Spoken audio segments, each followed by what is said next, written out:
That's that it. being said, Yeah. No, I it's do wish, I just do wish we would get something along the lines of, here is a frank look at what we have planned for Squadron 42 and how far along there we are. Not saying, hey, we're going to have this done in X amount of time, but just here's what we've got planned. Here's where we are so far. Here's a gist of what is yet to come. Because it's like Squadron 42 has been 1 to 2 years away since 2016. Yeah. Yeah, they keep pushing it back. And another thing too is, yeah, I agree with you. What you were saying and what Ubify was saying too was like because yeah, at some point they're gonna have to start closing off because now they're an actual company with an actual product, but that isn't yet. I feel what they're doing right now, where they're becoming less and less open, too early. Essentially, like they're fast tracking, and I mean, understandable because they want to get Squadron out the door. I think they have to do it now, just because as time goes by, and if they I'm putting a big caveats around this, if they start to actually get 42 relatively close to out the door, meaning they got a product within say the next 2 years, think about the what's the proper wording for this, like the community is going to explode in numbers, and so when it starts doing that, when do you actually make that decision of, okay, now we don't talk about, now we shut it off? Whereas if you kind of shut it off now, opaque the windows now, you're only pissing off a small community compared to the big giant one that they will be if they're successful. Am I making sense in that? Yeah. No, essentially, and you're not wrong. Damage control. It's damage control. I can understand that. Yeah. It's like, okay, so this way, instead of things blowing out of proportion, you're preventing the problem before it starts. Yeah. When do we rip the Band-Aid, basically? Right. And that's absolutely. I agree with that. It just, I think the way they're doing when they are being open right now, it's about things that are, I don't want to say trivial, but it's not. Yeah, they are. Yeah. Here's rivers. Cool. Great. Here's a river we're introducing. Yeah. Great. And even the Todd Pappy with the interview with Todd Pappy, number one, right up front, I give them credit for this. They said, this is a canned show, as in we taped it a while ago. It's not, this isn't live. But you look at a lot of the information that was given away in that, and it's Todd Pappy saying, this is what I'd like. It wasn't saying this is what will. So even information-wise, it was still very vague, if that makes sense. No, yeah, absolutely.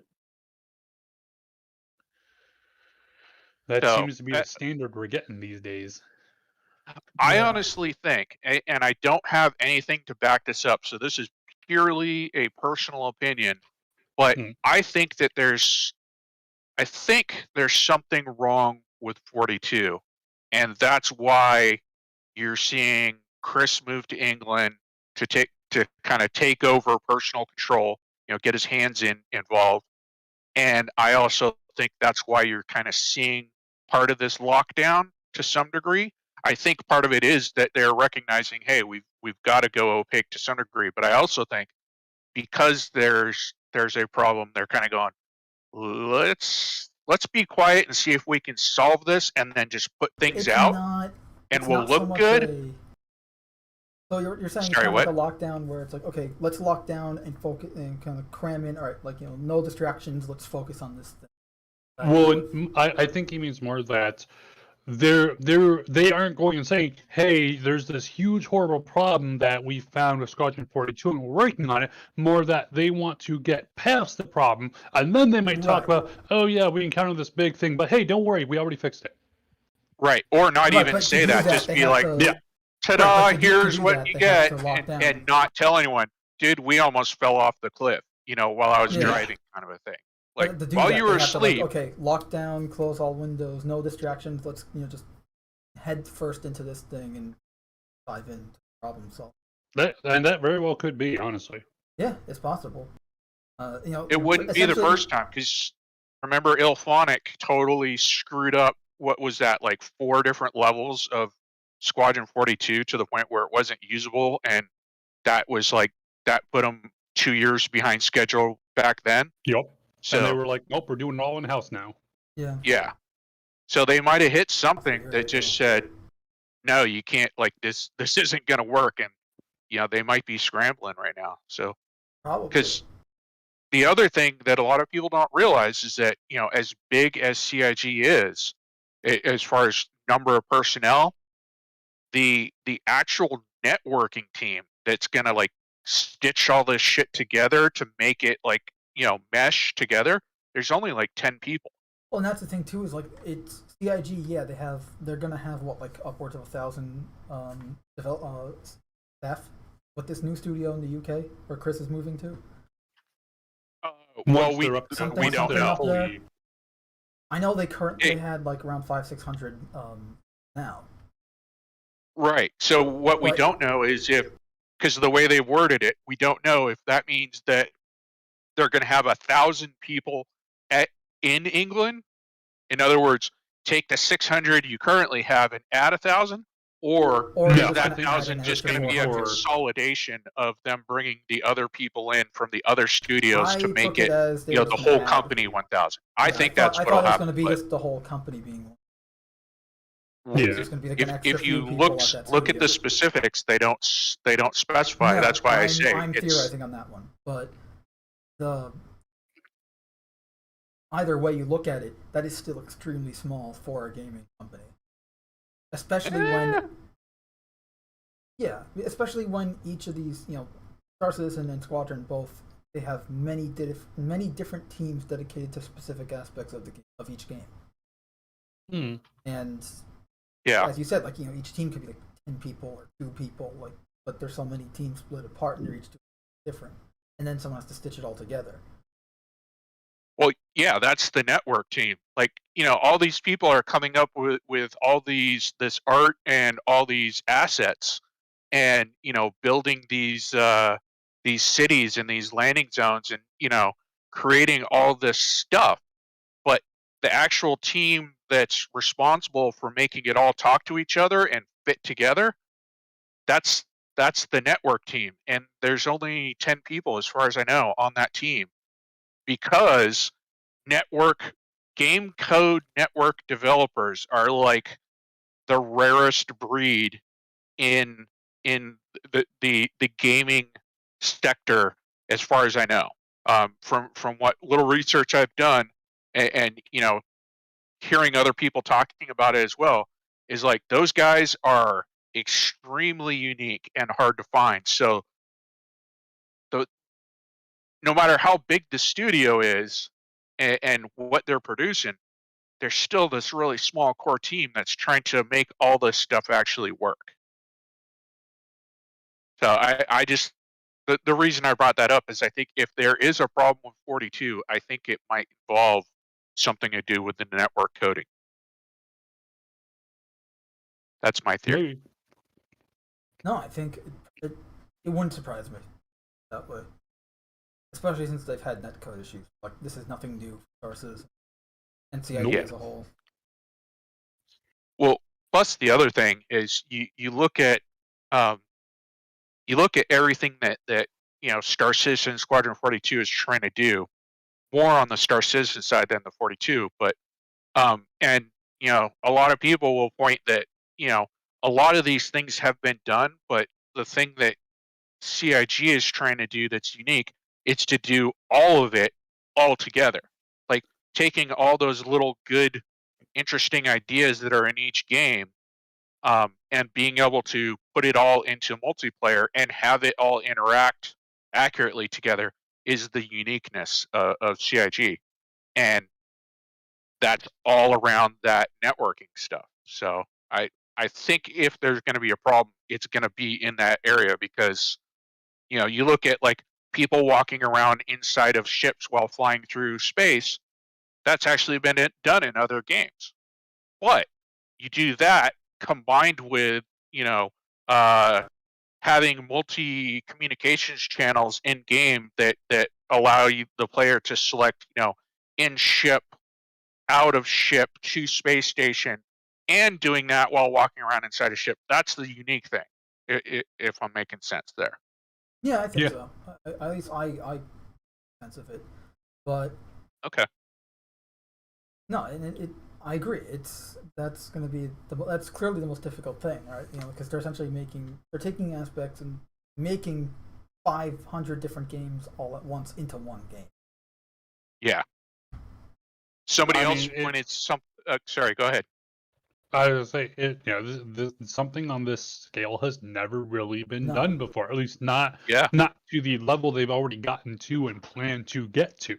Right, and that's why a lot of people I know, like some people that are, like, I don't want to say, I'm gonna say like either against or just, don't like Star Citizen, whatever it is. They're not like the old scam citizen, like people that just clearly don't do research and judge a book by its cover type thing, right, and go by reputation. But the people that kind of know what it is, but they still don't like it, those people, at least from what I've talked to, they're like, well, it's because of its unrealistic scale. Right, the scope and scale of the game, that their vision of it, that's unrealistic, and they think it's never going to succeed because of it. And that's fine. They can think that. I think it will succeed. It'll just take a while, as we're seeing. Yes. But and that is a factor, to be honest, that it is a large scale. It is enormous what they're trying to do. Trying to achieve. But if you take a step back even from that, I mean, I agree with what you're saying, but at the same time, let's say for some reason CIG does fail, but at least they pushed the barrier that much closer to the next person coming along and being able to accomplish it. They set the groundwork for someone else to come and try to one-up them, essentially. Yeah. It's almost like like what Einstein said about science, where most of the work... Was it Einstein? I don't remember if it was Einstein or I don't remember who it was, so someone maybe can correct me later, but I just remember this quote where most of the work you do, you're just laying the groundwork someone else.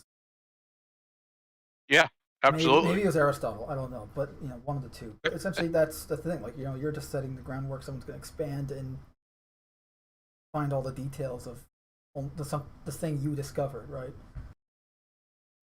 Actually, I find it interesting you bring that up, because back in the 90s, there was a TV show that I can't remember what it was called, but it was on like, PBS or one of these public type channels.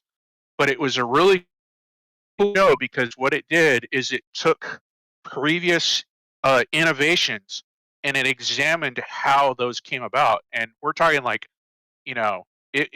they did things like, okay, the sewing machine, like how did we get the sewing machine and what did it allow it to do? And it went into like how, the Industrial Revolution was essentially a part of the sewing machine, because without having, being able to make mass clothing, people had to basically like live in their clothes for like, years at a time. Right, and that's all they had.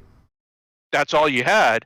And like, how a sewing machine worked was like a national secret, and it took like corporate espionage from America to steal it from the English to be able to mass produce cotton products and blah, blah, blah.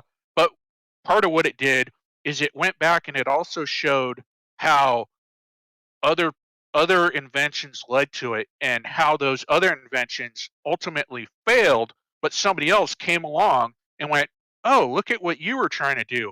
I don't want to do that, but what you developed, I'm going to take it because I'm going to go do XYZ, and you helped me get to that point. And it was a really informative show.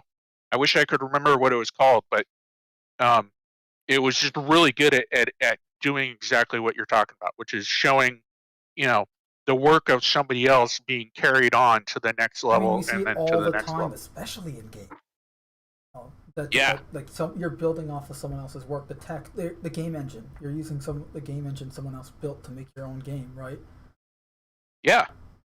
Well, I mean, eventually, look at computing power. We will have a virtual, world that's going to require all this meshing technology that's trying to be developed right now. Like eventually, with a quantum computer, you're going to have a virtual reality that everything is in there. All the meshing. So, it has to be pushed at some point. So why not let CIG do it? Like, hopefully they're successful. I hope they are. But anywho, I think we've gotten definitely way down into that black hole.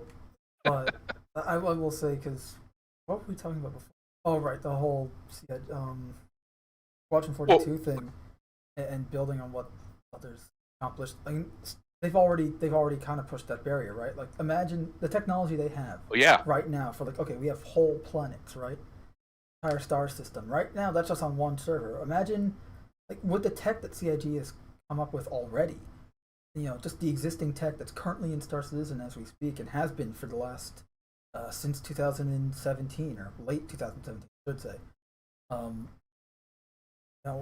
You can have a Spider-Man game that has all of New York. It's not like all of the world, right? No, just all of New York, all 5 boroughs in 1-to-1 scale. You can probably do that using the tech that CIG has created. A Halo game that has a full 10-kilometer Halo ring. All these types of these games that have large settings with proper physics, right? For your Halo world. So when if you get high enough or you step off the side, you go flying off into space. Right, and because of CIG, that tech now exists. It's never going to be used for these things, of course. But a man can dream. Well, one of the things that kind of got me thinking about where CIG is and where they were and where they're going is I forget where it's mentioned, but basically they're saying that they're going to be bringing in gravitational physics, which is the planets are going to actually rotate properly.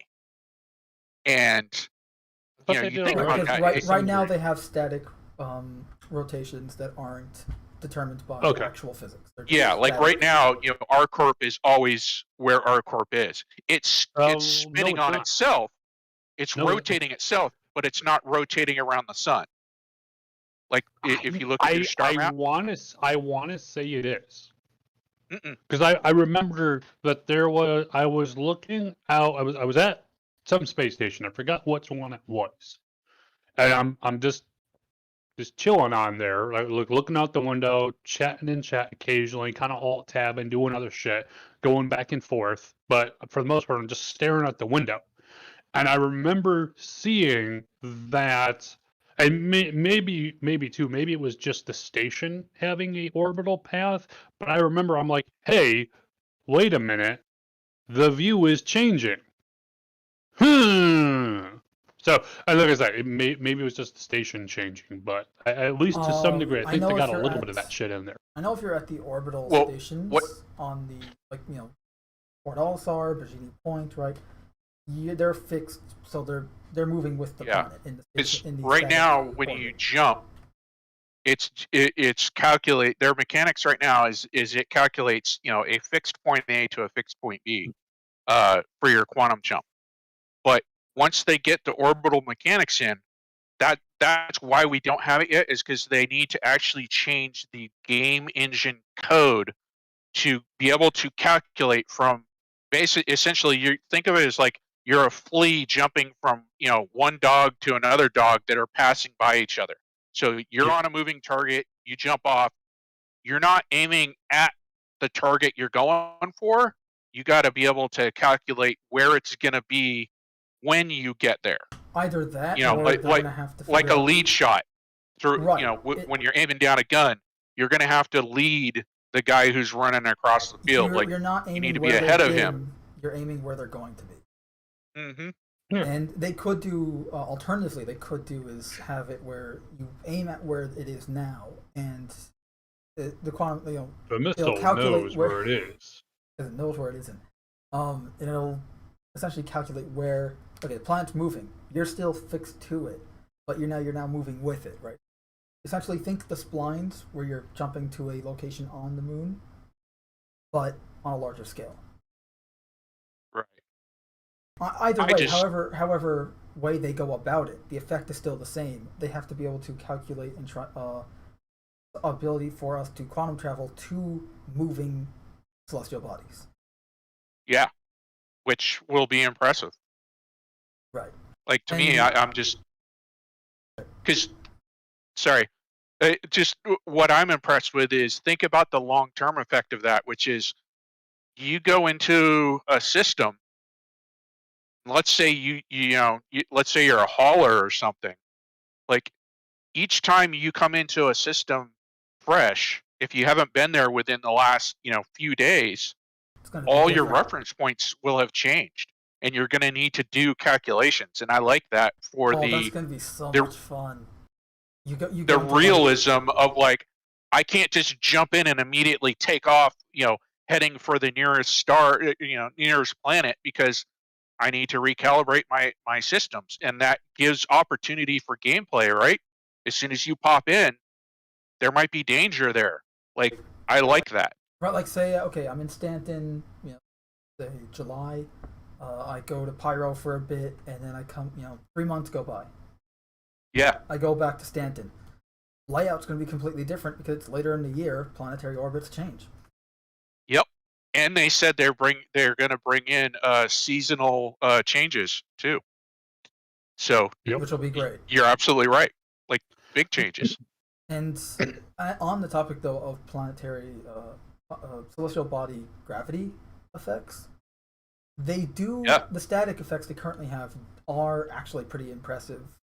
Because I remember when 3.16.1 first came out, I think I told the story already, but I'll say it again. I was, I glitched out of my ship, and I was just in orbit around Crusader. And you'd think, I'm just gonna be stuck there, right, with the current gameplay. But no, gravity of Crusader actually pulled me down, even in orbit. Yeah. And in a realistic fashion, where I was slowly going around.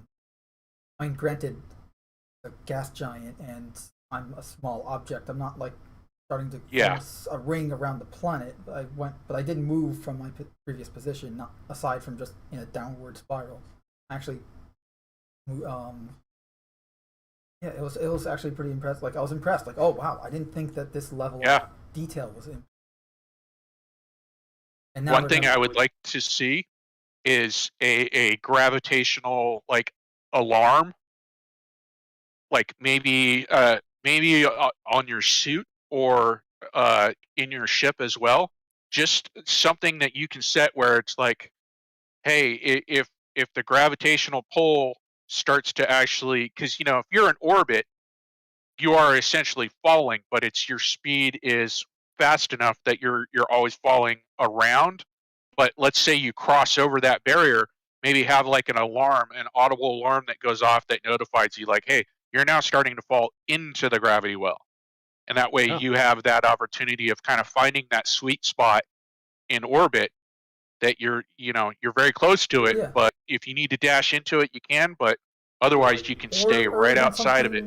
Yeah, something simple, like, in Star Trek, right? Whenever their orbit starts decaying, like, they have to get into their orbit, Mr. Sisko, otherwise. And then every episode of TOS, it's always, their orbit's declining, and you see the planet getting closer. But, the engine's out. Hey, now you've got a timeline. Turn on some inertial dampeners, make some adjustments, just so that, you're in a sweet spot in the gravity well and you're not falling towards the planet. Nope, we're fucked. Start throwing heavy things overboard. Okay, that's gonna fix it. What was that in, what was the latest example? Was The Expanse, where they had the two ships tethered together trying to pull one up out of the gravity well. That was a pretty good show. The Expanse is over. Is it? I thought they were making another season. Yeah, last season. Ah, okay. By the way, Victor Wolfon commented just before we went live. What's this now? I'm going to assume he's referring to title of the stream because of the Sony stuff that we'll talk about later. But yeah. just thought I'd say that because he was in the chat. I don't know if he still is or not. Gotcha. What's the Sony stuff? I have no idea. They apparently Sony last year, November, there was a lawsuit up against them for sexual misconduct. Got some more. Gotcha. That I actually feel like comfortable talking about it, because that was just like, oh, there's a lawsuit. Now there's actual details aside from just it happened, right? Gotcha. That's not news. That's reactionary news, at least to me. But yeah, back to the Star Citizen stuff. Shall we talk about 3.17? Sure. It's gonna happen. It's gonna happen. You think it'll be anytime? How about this? Do you think it'll be before May? Yeah. I mean, they've already got it in Evo here, which means Wave 1's probably coming within the next week or two. Right? It was an Evo for. And the Evos that have talked about it have all said that it's a very smooth build so far. That's which great. I mean, so far. Granted, there have been times, as somebody else pointed out, there have been times when it's been smooth in Evocati, and once it hit the wider verse, it went to shit. But, right, because it's more people and network crossbit, yeah. But the fact that, it's a smooth build for Evocati versus being a horrible build for Evocati, it's still I think is a good indicator that, we will see it sooner rather than later. Worst case scenario is essentially just it's horrible in a large server, but if you're in a server where there's 20 people, it's fine. Yeah. Which is another issue they are going to have. Well, I guess they will, but they won't have to because of how server meshing, digital game servers or nodes are going to work in order to get multiple players in this. 3.17 wise, they're changing up how loot's going to work, and medical gameplay. They're making it where you're not just going to get insta killed all the time, which is great because people were complaining about that for ever since it was introduced. Like, it's just way too punishing. Like I think maybe twice I've experienced actually getting injured, like injured, not just incapacitated. Because a lot of the time I get incapacitated, it's like when someone, or Cam or whoever comes to rescue me, I don't end up having any actual injuries. I'll just incapacitated. Yeah. Yep.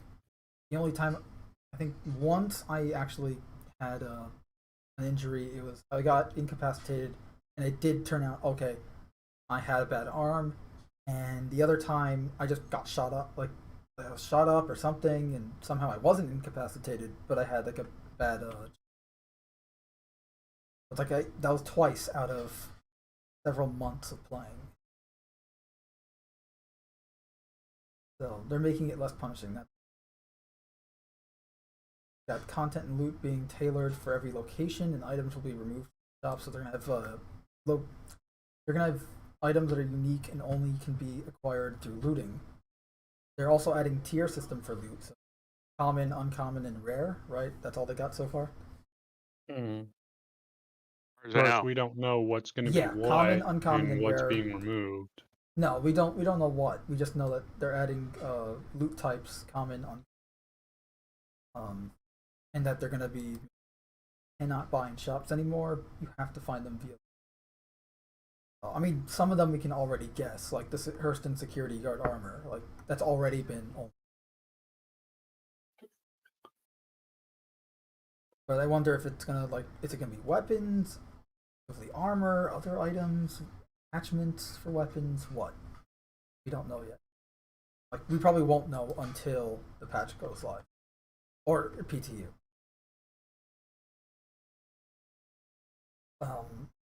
They're reworking the shop UI and also adding item selling so that we can actually sell items, weapons, ship guns, etc. back to shops. There's no buyback option coming with this patch, so if you sell it, you sold it. But we're going to be able to sell stuff back, and you'll be able to okay, I'm selling this gun, but the gun has attachments on it. You can remove the attachments as you're selling it, so you can keep the if you really want. Yeah, this has been so needed for so long. It's like hallelujah time for that. Yeah, I'm so glad because now it's like, hey, I have so much armor and weapons that I just collect because I'm a freaking loot lord in Star Citizen. It's like now I can actually sell and make money off of that. Great. Like what am I gonna do with all of these Second Life under like the duct taped together ones? Yep. Like I never use them. It's not, and I would say, oh, I keep them for spares in case someone else needs them. But we all get a free one whenever you respawn, anyways. So might as well just sell them. Yeah, I heard somebody say suggest that if they want to help clean up the servers, like keep the servers cleaned up, they need to make the hospital gowns worth a couple credits. That way, people actually like keep them and sell them. Yeah, because otherwise you just have a shit ton of spawned assets in a single location or multiple locations because everyone just leaves them on the floor. That's why I always put it in my inventory, not to clutter the server further. But not everyone does that or knows to do that. So yeah, making them worth something so you can sell them back. I mean, it's also realistic, like you give it to them, they'll laundry it, right? Real hospital. You don't keep the gown. Yeah. You put it in a laundry basket and they take it there. Also, Captain Trek is in the chat saying greetings programs. Greetings, Captain Trek. So yeah, we're gonna be able to sell. Does not compute. Base sale value will vary from 90% to 50% depending on how much of that item they have in stock, or if they want it in stock at that store you're selling it. So if they are a store that sells P6 SE ballistic SMGs, right, and they need them, right? They're low in their supply. I could sell them, get probably like 90% if they're lower. Like they don't need more. They have full stock. They'll still purchase them from you, but for less than they're worth. They don't need, which is great. It's just working on like the same trade elements that we already have in game. Yeah, this is, to me, reading that, it's a very, very simplistic and vanilla version, but that's the thing. It's clearly like a tier 0 static system because again, all the trading stuff is going to be, I don't want to say just completely changed, but overhauled to the extreme with Quanta and the Quasar simulation tech that Tony Z's. Because they need a baseline to start from to see where the problems are going to be. So this is what we got. Yep. The cell interface allows you to remove attachments. I said that items you sell may or may not be re-added to the shop's inventory pool in 3.17, but it is intent for the. So right now, like when 3.17 goes live, it may or may not. You sell an item, right? I sell 5 SMGs. They may not show up in the shop inventory. Like it's kind of just they disappear, you get money. But in the future, it's planned like, okay, you sold them to the shop. Now in the shop inventory, you can essentially just, for some reason, wanted to, you can just go buy them back through the shop.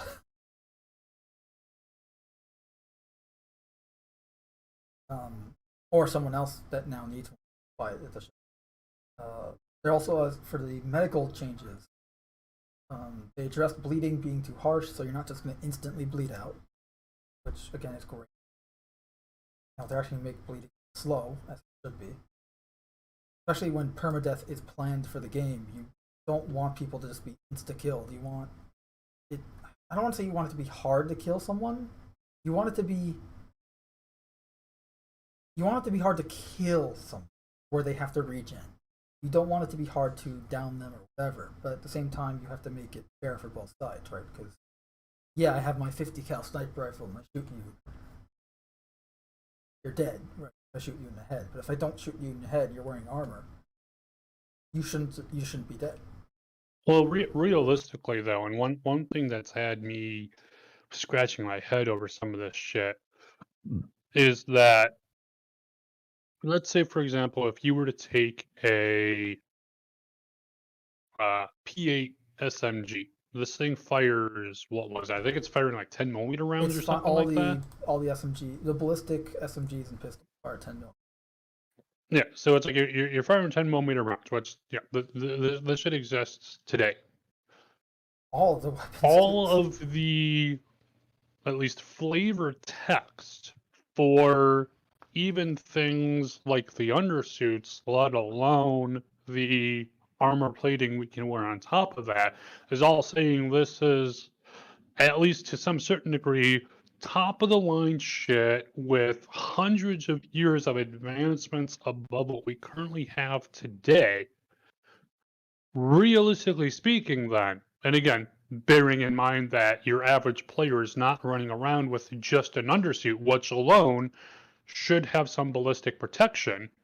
But most players are running around with some amount of protection here. A 10mm round, realistically speaking, at least, you know, if you're hitting them center mass, you know, it's like, okay, I'm hitting them in the gaps of their plates. Okay, you know, there can be an argument made there. But assuming I'm hitting center mass here, those 10mm rounds should be practically plinking off. Like, you're still going to have some of that kinetic force going over, but you won't be. But yeah, but it's like this should not be doing damage to you. Like there needs, and again, it could be way down the line. Maybe we'll have a thing where it's like, hey, I'm in heavy armor and someone's shooting 5.56 at me, and it's plinking off my chest. You know, if I get hit with enough, maybe eventually I'll get like bruised ribs or something like that. Right, because but it's not actually going to go and penetrate and have me bleeding out or anything like that. I'm going to be sitting there going, hey, fuck, like I could practically march up to a guy even with no weapons and put my fist in his face, assuming he's not similarly armored or something like that. And that's the thing too. It's like you look at some of the like all the undersuits have I think a 10% armor rating in game right now. Yeah, something like that. And yeah, and they're all like this, especially the marine undersuits. The TCS4. For the marine armor. TCS-4. That one is like, okay, this is essentially like a, you know, it's just like skin tight looking suit, but like you just looking at it, you can tell it's layers. Oh, yeah, it looks armored. Of armor, even though it's like a skin tight undersuit. Well, because even, I mean, for example, to compare with modern current day military ballistic armor, which I've worn, the plate carrier has, of course, the ceramic pricks that you go and slide up into there, but for most of the plate carriers that we use, the carrier itself has Kevlar weave in the, like, it's not just like cotton fabric or anything like that. There's Kevlar and probably some other shit in there to go and give you just that little bit of extra edge there, so that if something does go, you know, let's say if something goes through the first layer of Kevlar, hits your plates, starts going through the plates, maybe that second little layer of Kevlar on the back of it is going to go and make sure you don't get penetrated and ventilated. Right. And now that's today. Yeah, the plate system I had was a soft, you know, it was a plate carrier, but then it had a soft insert, which was what you're talking about, was the Kevlar, and that was 9mm and below protection. And then the plate itself they can plink 9mm at your you. 5.56 and above. Yep. You know, so like I agree with you guys that there needs to be the different levels, but at the same time also, you know, if you get hit, I don't care what kind of armor you're wearing. You know, if you've got heavy armor on, if you get hit in the head by the sniper rifle within, you know, 600 meters. That should probably be a it should at shot. least. It should at least, well, like, let's say if you're in heavy armor, it's like for example, let's say a Novikov. If you're in a Novikov or something like that, to the point where, because with the Novikov too, the helmet is not standalone, meaning it's supported by your neck. Which, you know, if you get hit with a 50 cal, you still have all that kinetic force. That's going to give a good chance of just breaking your neck just from the kinetics there, even if it doesn't penetrate. But if I'm wearing something like the Novikov, to where the helmet is attaching directly to the torso, even if, let's say, okay, there's no penetration, But that still knocked me flat on my fucking ass, and I'm sitting there going, "Oh, who got the number of that bus?" Yeah, At I'm not trying to get into the particulars of yeah. Although I'm just saying, I think it in general, yeah. No, you're no, yeah. I agree with both. But then your smaller arms should also be, feasible, less effective. Because they need to be feasible, they also need to be like for instance, if I'm wearing. Sorry, go ahead. I was saying, like, if I'm wearing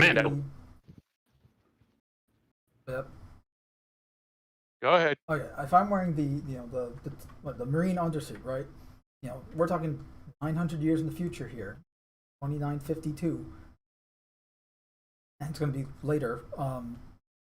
Wearing that armor should at least protect you. Okay, with that on, 5.56, you can take maybe a few hits from it. But at least you're going to be breaking some ribs there, probably. You're gonna. It might not penetrate. Okay, you'll get shot, but you won't be bleeding out. Well, maybe internal bleeding, but you'll be. Yeah. You'll still be alive. You won't. And obviously, any smaller arms really shouldn't do anything. Larger rounds, obviously, yeah. Unless you're wearing, then you put on the armor over the undersuit. Then your armoring stat should increase, and you should have better protection. That's the things they need to have. The systems for that really aren't in yet. Yeah. On that note, with the discussion that armor should actually do something, right? Because it's like, what's the point in wearing heavy armor if it's like, well, instead of it taking 6 assault rifle bullets to kill you, it takes 8. Cool. Well, with all these other debuffs on me for it, what's the goddamn point, right? Right, because it's a. It'd all be about range. Well, one thought, and I don't know if CIG would want to try to tackle it this way, but because they also said there's going to be some style, some fashion of item durability, to where if you keep using equipment, eventually it's going to go and degrade. It'll perform worse and worse. You'll have to get it repaired, or eventually it'll stop working altogether. What if, and again, I'm just throwing shit out of my ass here, but if they made it to where, let's say, hey, I've got a P8 SMG here, and some guys walking around in heavy armor, which not only is it heavier than its light counterparts, but it also usually covers more, like the actual plating. If I'm not hitting in the actual legitimate gaps to try to go and penetrate that undersuit, I'm going to have to go and degrade that armor to the point where it's going to start, let's say at a certain, for game logic's sake, we'll say at a certain percentage durability, rounds start going through. If it's at 70% durability, 2 out of every 10 rounds maybe go through for lesser damage, or some math like that. When it's at like 20%, 8 out of every 10 rounds or some shit are penetrating at that point, to then hit the undersuit, etc. So it's like, hey, you've actually got to go and be like, hey, this guy's wearing no armor. Cool, hit him wherever the fuck you want. Hey, this guy's wearing fucking a heavy torso piece. He's wearing a heavy helmet. Okay, I'm gonna aim for the neck because there's a slight gap. Like, actually having you have to go and aim for the fucking gaps.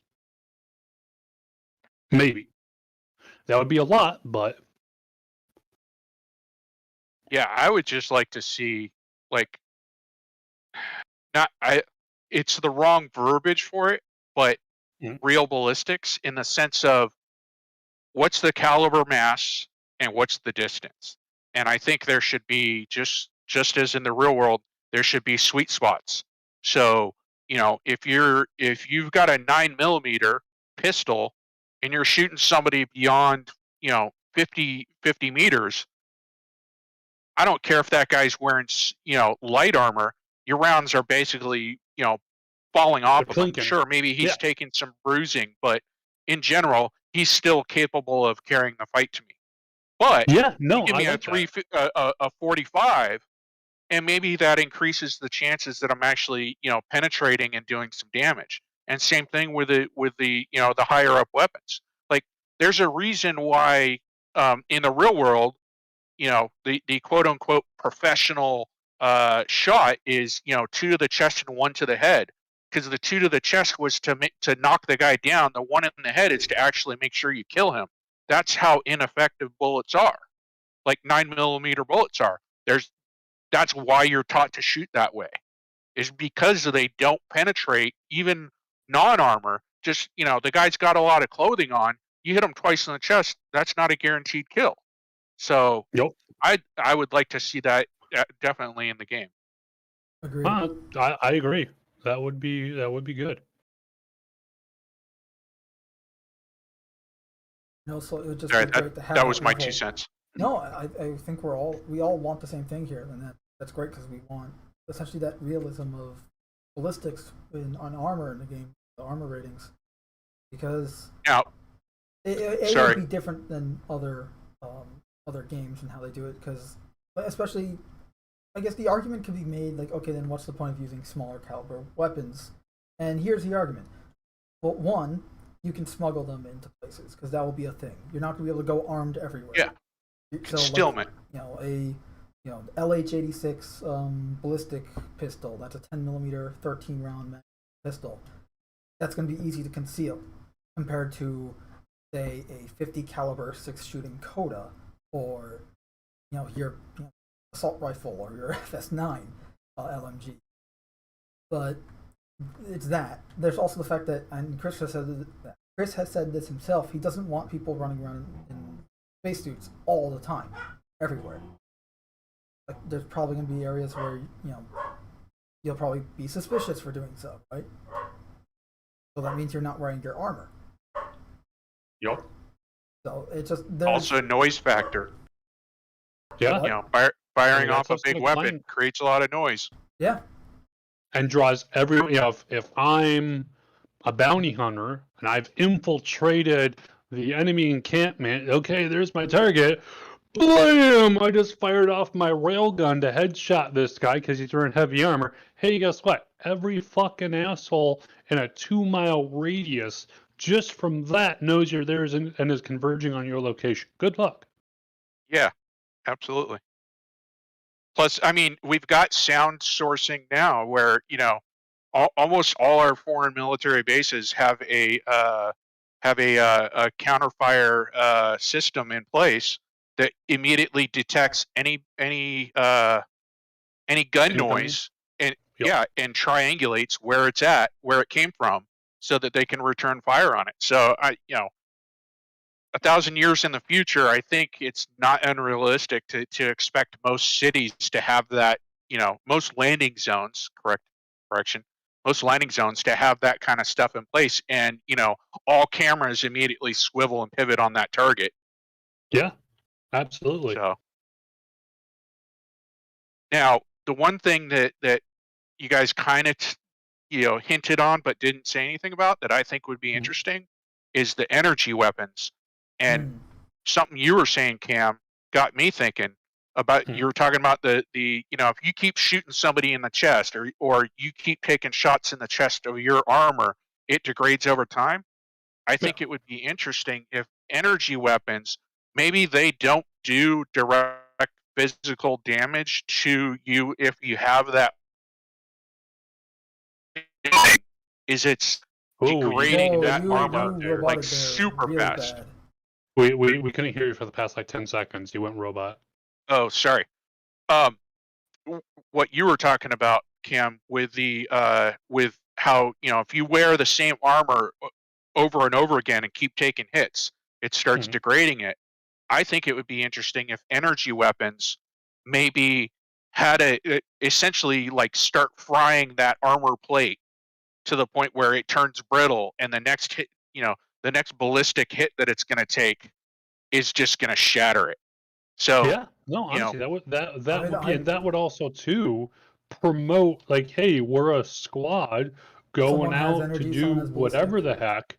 Having, hey, we're not just all going to have ballistics or all energy weapons. We're going to open up with F-55, which I think was a laser-based, energy-based LMG. F-55's the Gatling LMG. Or, okay.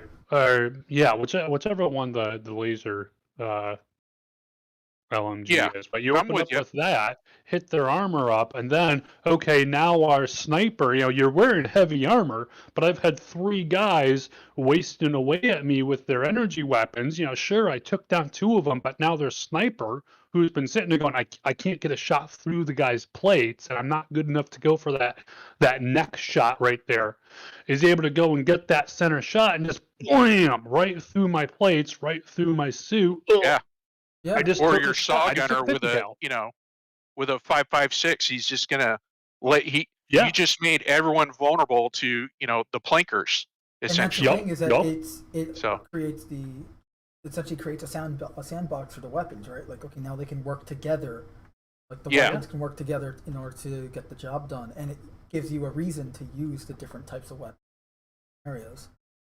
I also just had another idea while you were saying that, which is maybe energy weapons also, while they might not do as much direct damage, maybe taking a hit from an energy weapon would also cause some interference with whatever kind of electronics you're carrying as well. I think that depends, because remember, Star Citizen has 3, at the moment at least, 3 different energy: laser, plasma. Yeah, but like the electron. lightning. But the electron weapons, whatever they call the lightning stuff, you get hit with that. I could definitely see your comp fizzing out for a couple of seconds there. Yeah, your HUD goes blank. Actually, this just gave me an idea. Yeah, or something that would depend too. It's like, hey, maybe because we're going to be able to customize armors, maybe I've got EMP hardening on there to where it's like they're like, blam, blam, blam, they're hitting me with multiple shots, energy shots. They're that would, and it's like, hey, that'd be great for you, except I planned ahead, and it does nothing or very little. I've got an EMP-proof helmet, but I'm wearing a ballistic chest plate, and I've got laser arm protectors. Yeah, exactly. And that's the thing too. Yeah, this goes back to ahead. When they did that armor pillar thing back in CitizenCon 2019. They talked about different armors are going to have different ratings against the different damage types. And the marine armor is going to be better against ballistics, whereas the combat specialist armor is going to be better against lasers and stuff like that. And you'll have armors like, okay, say this armor is not great against electron weapons, so you're going to get essentially electrocuted as if you're shot by it, right? Stuff like that. Like there'll be different, different armors will have different ratings themselves, but also different ratings against the different damage types. Yeah, I'm down with that.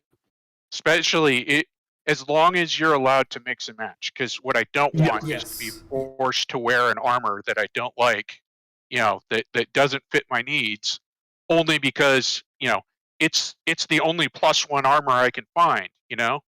Like that I don't want that for gameplay. No, and that's what I like about the like right now. You look at the stats on some of the armors. Okay, this has a temperature rating 30 degrees and 60 degrees, 60 to 90 or whatever it is. You can add them together to increase. Yeah, my like light arms, heavy helmet, medium chest, stuff like that. Yeah. Yeah, I'm still not a fan of their system of environmental protection per se. I think that still needs some adjustment, but I'm not going to open that can of worms. Well, moving on with what's happening with medical changes in 2017, hunger and thirst status system. So pretty much your player status system, hunger, thirst, your survival mechanics, any injuries you had will persist between servers. What they did not before. No, because for instance, I get shot, right? I'm incapacitated. I can just exit a server, go into a new server. I'll be back at whatever the station was, full health, right? Or end of the night. My character was thirsty, but I just decided to log out anyway. If I log back in, character's not thirsty anymore. So now, what's going to happen is, if I do that, my character will still be thirsty. Things will persist between. Well, and on top of that too, one reason, and honestly, I did not know that player status, including food, drink, but also damage you took. I did not know that did not persist, because I'm sitting there going, hey, they added all these different injury types here, you're never seeing any, it's like you might see someone get like a tier 3 injury. Because like one of the times when I was at Jumptown, someone hit me point blank with a shotgun. I was just wearing a flight suit and the Horizon helmet. I went down, someone went up and resurrected me with a med gun. But I was like, hey, you've got a tier 3 chest injury. And my character's kind of like, it's like, hey, I can tell I'm a little bit injured here. But that was the most I've ever seen of the new injuries since they put them in. I never even knew that they weren't persistent. Now that they are, I think we're going to start seeing these start accumulating, because they can start accumulating. Right. And it's nice to see, okay, the game is starting to kind of formulate here. We're starting to see it come together. Yeah. They also talk about, now this, I don't know, and maybe you guys can help me. I don't know if this is 317 or if it's just like hypothetical stuff, but they want to improve the body dragging system in the future, and they're addressing they want to address ignoring medical systems by suiciding, pretty much just by force respawning into your med bed. Because obviously the long term is, if you do that, you're going to be wasting a character or wasting a life for that character because of permadeath. Well, I don't quite agree with that, because that flies into the whole issue of if your connection drops, there's multiple reasons why this could happen, and they aren't all necessarily ones that you should be punished for. Yeah, I agree. But there's a balance to be made between someone who's going, hey, I'm losing Alt F4, and someone who, hey, my internet service provider just decided, hey, fuck these cables in particular, or someone decides to do some maintenance or whatever the hell, and your connection drops, or someone decides to reset the router in your household, and oops, your internet just dropped. Whatever the case might be. I'd be okay with. Sorry, go ahead. I didn't mean to cut you off. No. I agree with you. And there does need to be something there. I think something that they could do might be something as simplistic as, having a counter.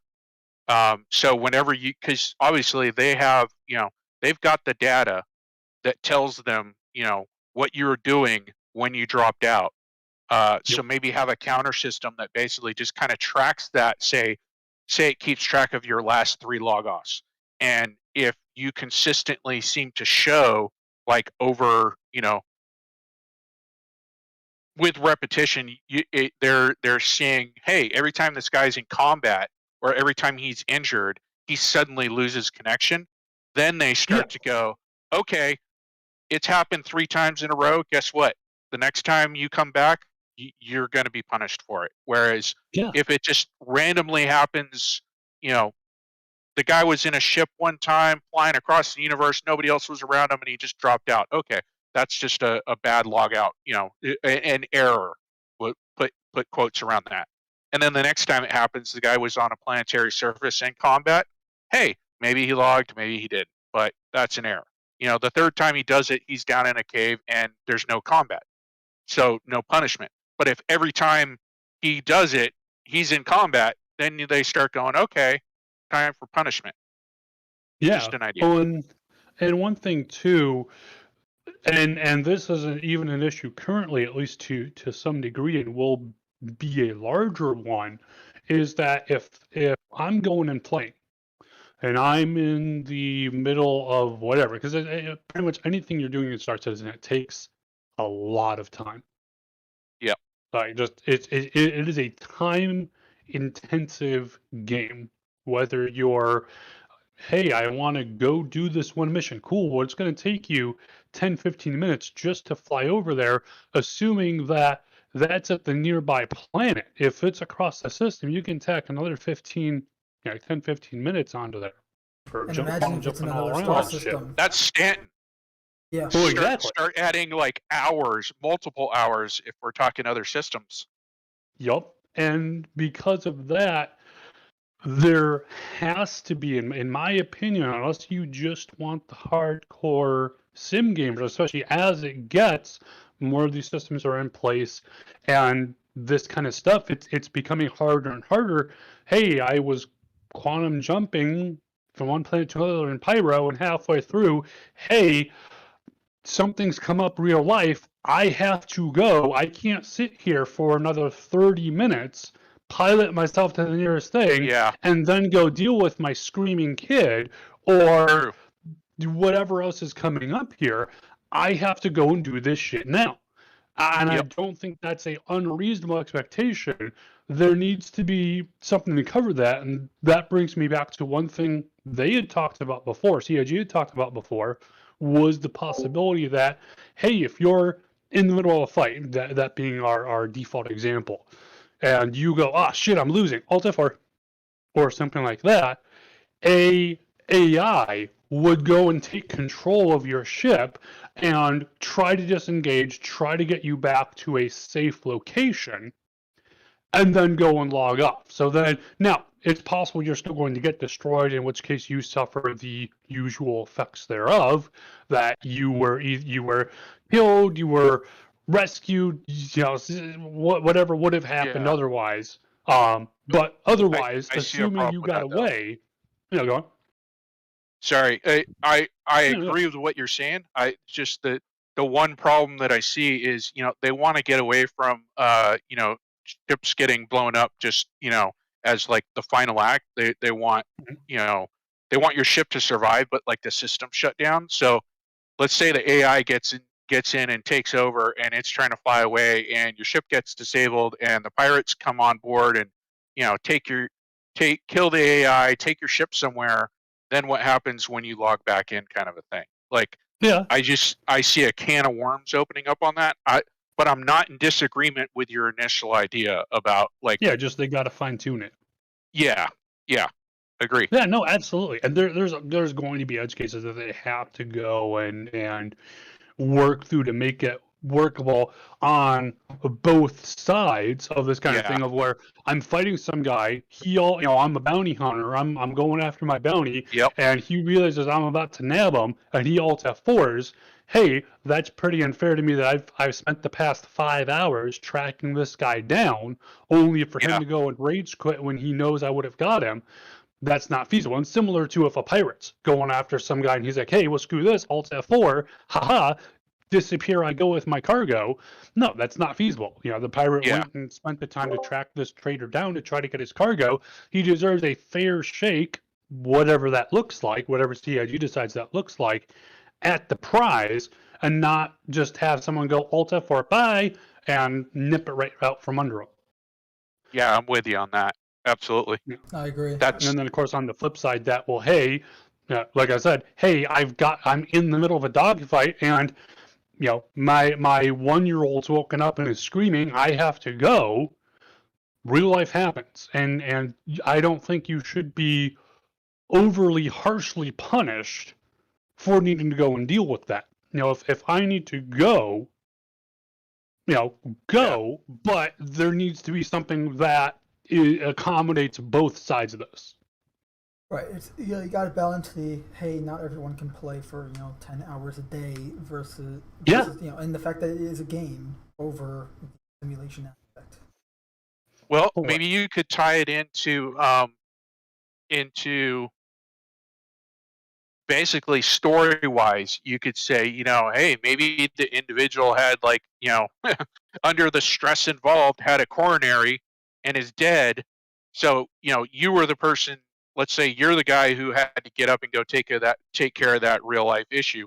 You come back and you basically wake up in a hospital bed, in the sense that, hey, you did die. The other opponent, whether it was, AI or, pirates or bounty hunter, they still got to go in and, claim your body. So their side of the mission, they can still do, because your ship stays there, they get it. But you wake up in the hospital, and that's where maybe, like, your insurance kicks in the sense that, you get a replacement ship, you get, maybe your cargo was insured. Maybe that's a gameplay option. Like, do you want to insure your cargo, or do you want to potentially lose it all? I don't know, because that's still, if that happens, right, and like, say, as Cam said, like, oh, your kid's crying up a storm there, and you got to. That's true. You could abuse that still. And it's like, here's a thought. And this just popped into my head. So they've gone through a way of essentially trying to, through in-game reasoning, in-game logic, explain how it is that you can essentially respawn for all intents and purposes here.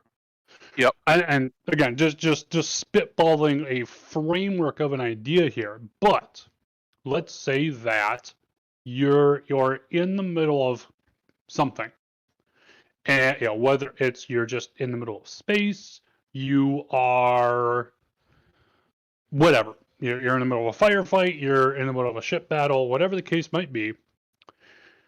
You go and log off for whatever the case might be within a certain amount of time. So, and we could say in a short-term sense, AI would go and take control of your character.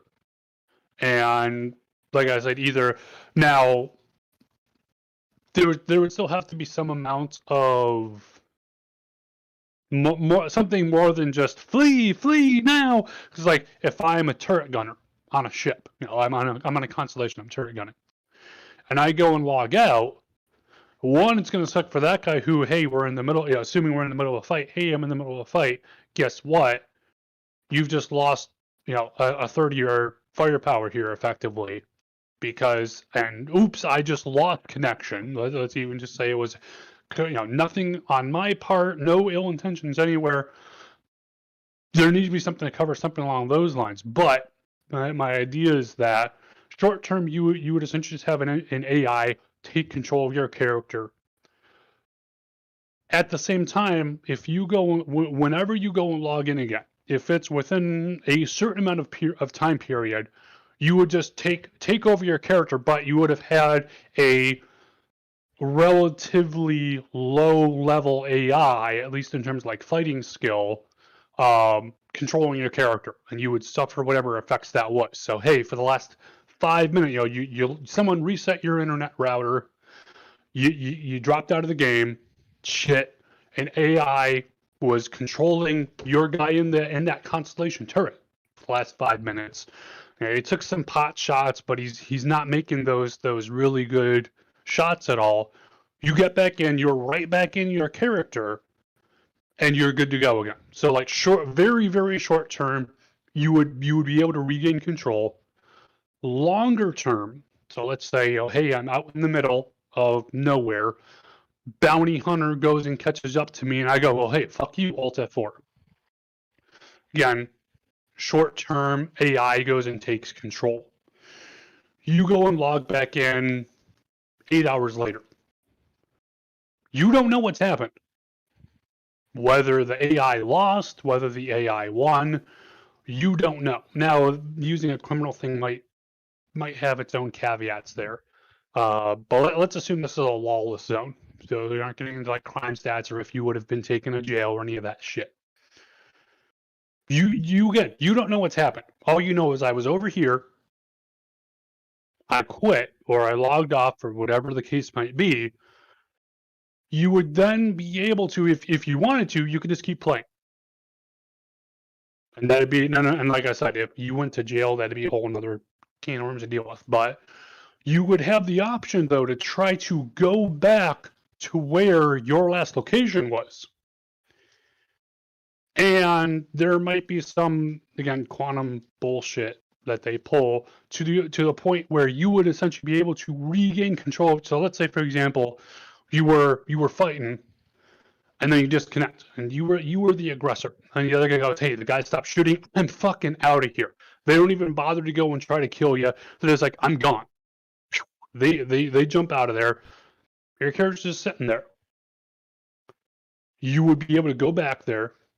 You would be able to see, hey, here is me, and some quantum level fuckery would happen, and you would essentially take back control of your original self in some way, shape, or form. I'm probably describing that really badly, but am I getting the point across to where essentially you would be able to pop back over if you can get back to where you were safely and nothing else happened in the interim, meaning you weren't killed, you weren't taken to jail, in which case normal things would apply. You can pop back over there and for all intents and purposes, you don't suffer a life lost. And like I said, there might need to be some game mechanic. Maybe you go and take a DNA sample from your corpse and take it back, and that restores the lost life. Something, but that way, essentially, if you can safely get back to your body, you're good and suffer no long-term ill effects from that quote unquote death. I hear what you're saying, and I don't disagree with the overall, like, big picture idea of it, but I do see some serious potential problems as soon as you allow an AI to start making decisions for the player, in the sense that I can see a lot of, I can see that being abused in ways that people start actually like having serious frustrations, in the sense of, I fully agree. It's going to have a lot of issues. It would need a lot of fine tuning, but some framework involving these parts I've described, details to be figured out later. Right. Yeah. I Overall, think would let it be fair on all sides here without being overly punishing. And now that I think of it too, I do kind of like, just the AIs aside, I kind of like the idea that if you can get back to your previous body safely, you should be able to go and like take a DNA sample from your body and then pay a nominal fee, and then that lost life, that DNA, what the fuck did they call it? Pattern dissolution, whatever the fuck. Essentially, the you would be able to restore that lost life.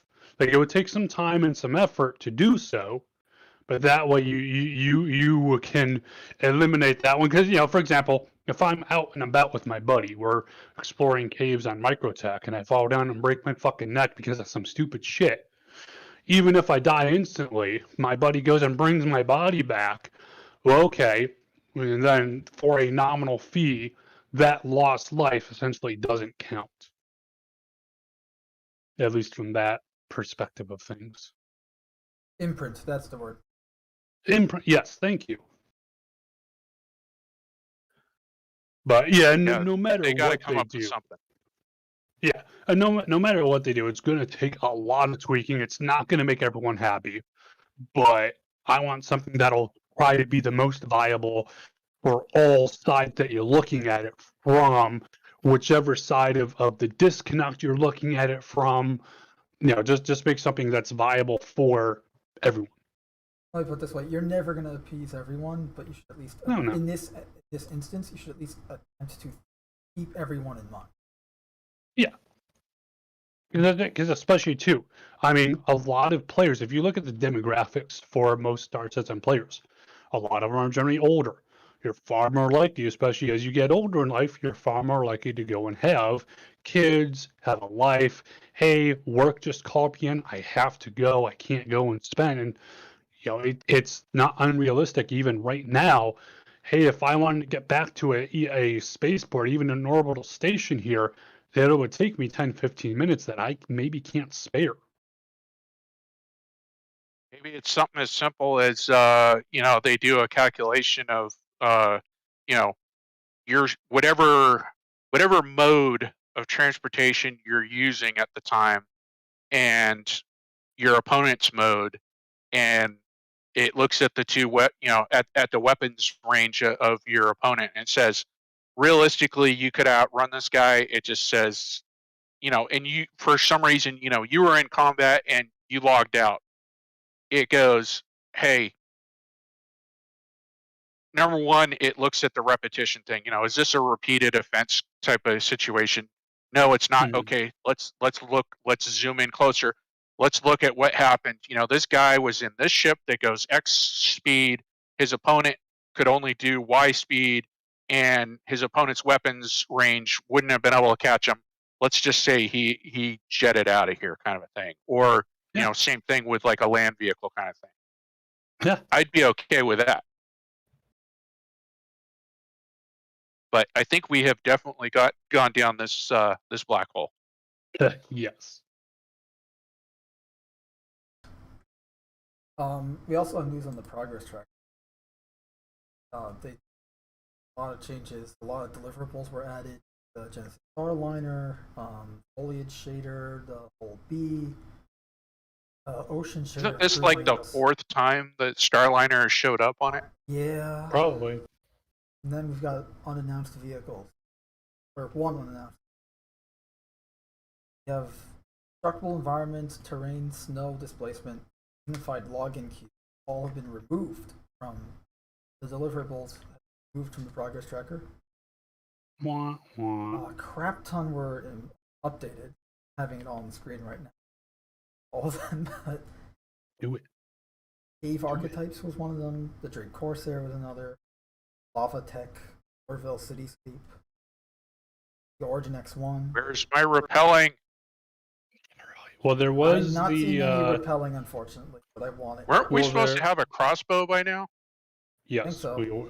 That was a while ago. We were supposed to have that. But there was added a while back, like 6 months ago or something like that. They added a rope physics deliverable. They didn't say what it will be used for. They said it will be used for other tools and gameplay items. But I'm just kind of like repelling. Well, they're going to create it, but it's only going to work on a Cyclone, and it's only going to attach to a turned-over Tonk. Yeah, really. Well, like honestly though, that would be an amazing thing if it was like, hey, I flipped over, because it's like you're gonna go and flip over your fucking vehicle. We already flipped our vehicles over, and it's like, shit, oh well, nothing we can do. Like that's silly. Yeah. Someday, that we'll be able to rappel out of a the side door of a Cutlass that actually has a hoisting hook and go down into caves. Yes, but only a Cutlass steel, and only if you pay an extra $150 for the. Hey, this is a family program. No swearing. Okay, Cam, get out. Fuck. Steel. No. Yeah, it's. Oh man. Yeah, once we got hoisting mechanics in, that's like a whole nother range of gameplay. Because think about like rescue scenarios, combat insertions, taking down buildings and like imagine what ArcCorp will look like when you got people rappelling down, on top of buildings. Heck yeah. Dropping down the side of a building. Yeah. While the other half of your team is coming in through the lobby. The lobby or the lobby? Both. Yeah, same thing. But yeah, just I gotta admit, rappelling. It initially I wasn't that into it, but the more I think about it, the more I'm like, yeah, we need that. Indeed. I think it would be a very good gameplay mechanic as long as it doesn't become something that just gets overlooked to the side and brushed off. I think it'd be an amazing thing. Yep.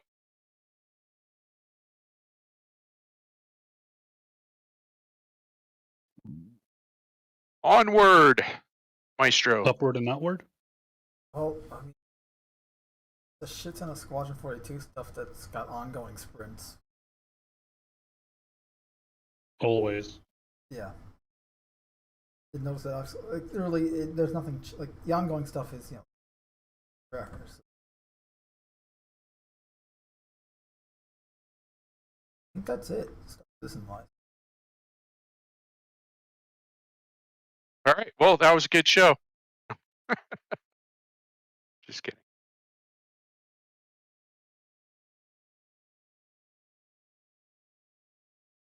I'm trying to think. Anything else, Star Citizen, that I've come across?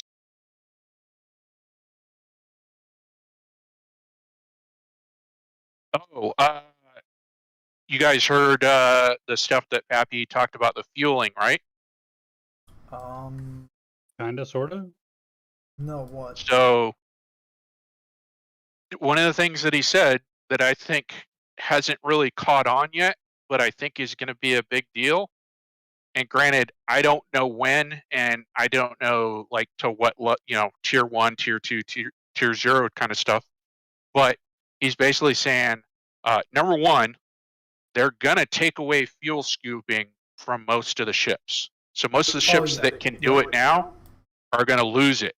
Yeah. And I think that's a lot of people are going to freak out when it actually, once they realize what's happening, they're going to be like, holy, what the fuck's going on? So that's a big deal. But number two, most of the ships I have that that can do it, like I never noticed them doing it anyway. So true, but with things that have been developing in the last few versions, I think people have come to kind of started to go, oh hey, wow, if I fly around this moon, enough times, look, my hydrogen fills back up, kind of a thing, but that's going to go away. So even, I think as people are learning it, it's going to immediately get removed. And I think that's going to make it an even harder pill to swallow. But the other thing that he said that I think is important is they're looking at having different grades of fuel. So you're going to be able to get, let's say you're a cargo hauler, you're not going to want the Quantum Supreme.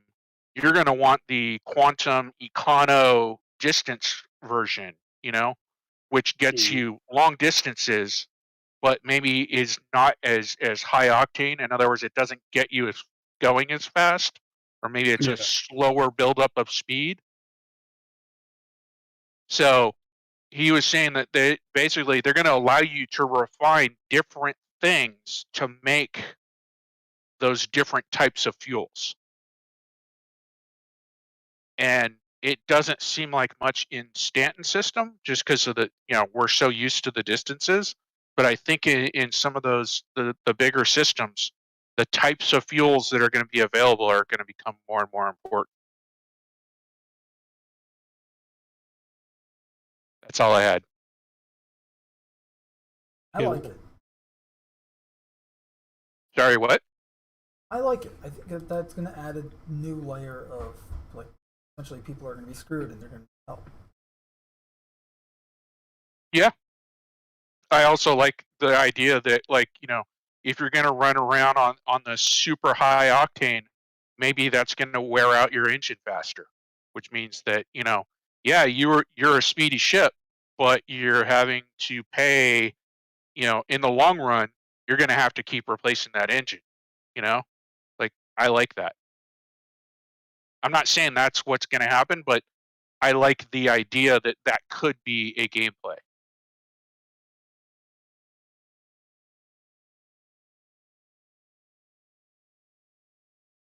Yes.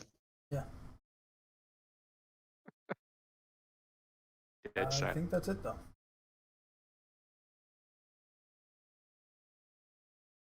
Okay. Educate us with your Sony. Sony. Sony. All right, so November of 2021, there's a lawsuit going on where Sony Interactive Entertainment, which is PlayStation, apparently a former IT security analyst, gender discrimination, and wrongfully terminating her, speaking up about it. It was reported by Axios. They listed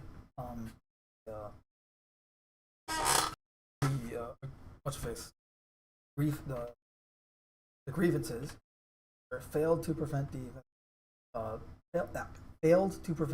and investigate discrimination and harassment. It discriminated and harassed unequal pay and failure to promote. So, like, women were having a harder time getting promotions compared to men, and they were getting unequal pay compared to men. And it violated the Fair Labor Standards Act of 1998, as well as obviously the Equal Pay Act of when was it? 1954, 1960? Whatever. The Equal Pay Act. And wrongfully terminated in violation of public policy. Because she apparently was terminated for speaking out about it. That never happens. No. Sony's management, the quote here, Sony's management does not provide sufficient oversight or safety measures against intentional and overt discrimination or the disparate impact of facially neutral policies and procedures. Female employees, including those who are female, those who identify as female, suffering from discrimination are without recourse. So this was the original, this was from the original thing. Lawsuit. Remember, obviously the plaintiffs say that Sony doesn't provide the same career advancement opportunities to women as it does men, noting that between 2015 and 2021, she didn't receive a promotion and held the staff and held the same staff title while she was working at the company, despite attempts to help her career. Now that could easily just be like a single individual problem, but according to the case, apparently this across the board for women, just compared, like men were just advancing much faster than women were.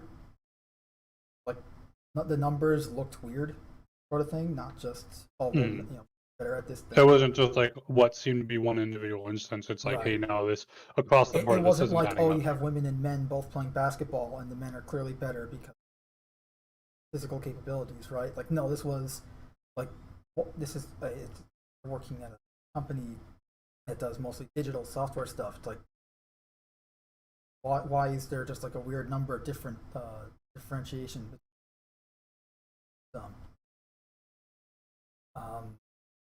February, Sony requests the gender discrimination lawsuit to be dismissed. The lawyers saying that class action lawsuit filed in November doesn't provide enough evidence.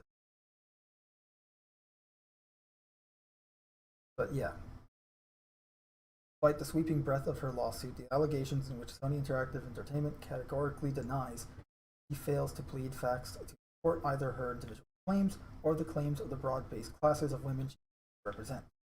This is Sony lawyer talking. So they try to like dismiss the case, like, yeah, there's not enough evidence.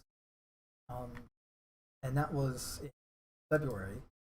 Last week, we had Sony acknowledging new harassment accusations, but still calls for the case to be dismissed.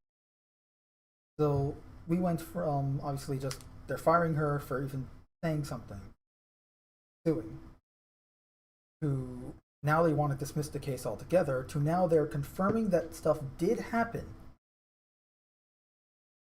And more people spoke out about it because this article comes a week after 8 women described workplace misconduct and joined the lawsuit. So now we have like, yeah, it happened, but no, don't worry, we're taking care of it. It's essentially I was about to say EA, the Activision Blizzard thing all over, except with Sony. Yep. And not quite as big, because that thing just blew up like crazy, and rightfully so.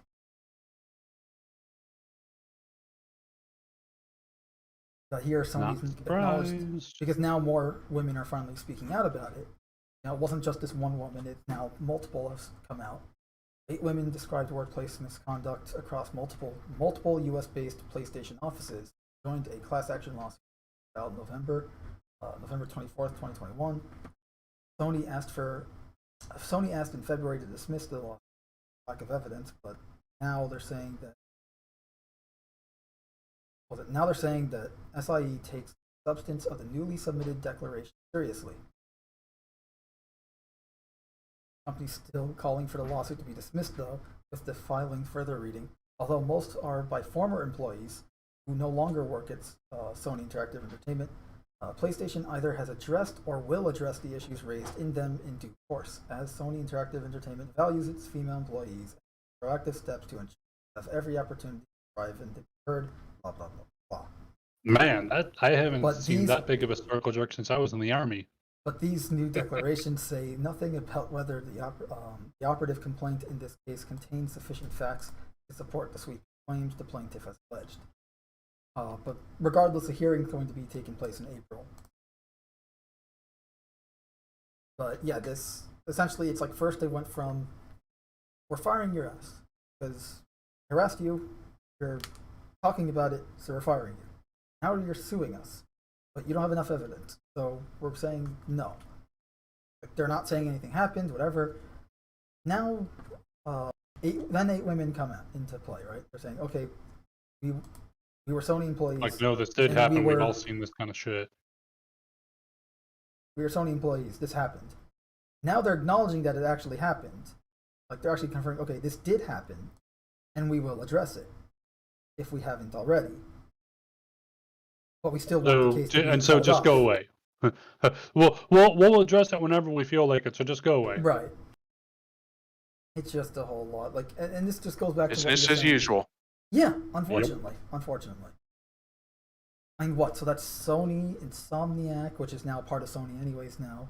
But they were having harassment issues before Sony bought. I think when or a little bit after their Spider-Man game came out. Insomniac did the recent Spider-Man title.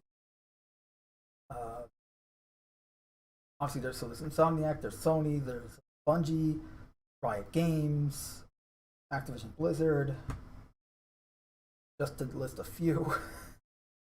And these aren't small companies; these are major mega corporations that each rake in billions of dollars a year and employ thousands, hundreds of thousands of workers. Yep.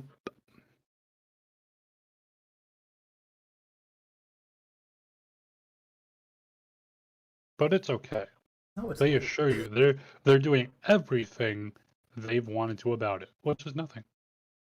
There's no issues here, people. Move along. Move along. You're right. There are no discrimination here. This is bullshit. You don't need this. You don't need to have a law. You can dismiss the lawsuit. Move along. Move along.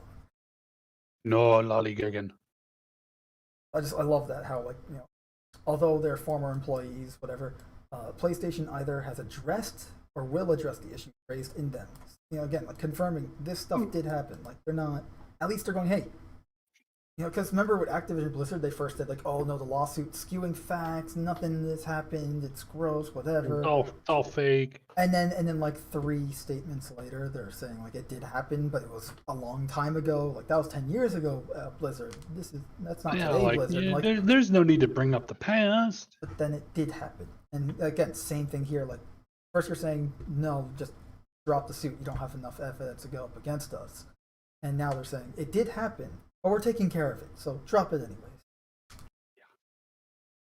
anyways. To be honest, like I'm seeing what's going on, you know, in today's times with you know everything that's going on with, you know, women and equality and all this kind of stuff, and to me, it reminds me of the same stuff that we saw with racism, you know, through the 60s, 70s, and 80s, and even up into today.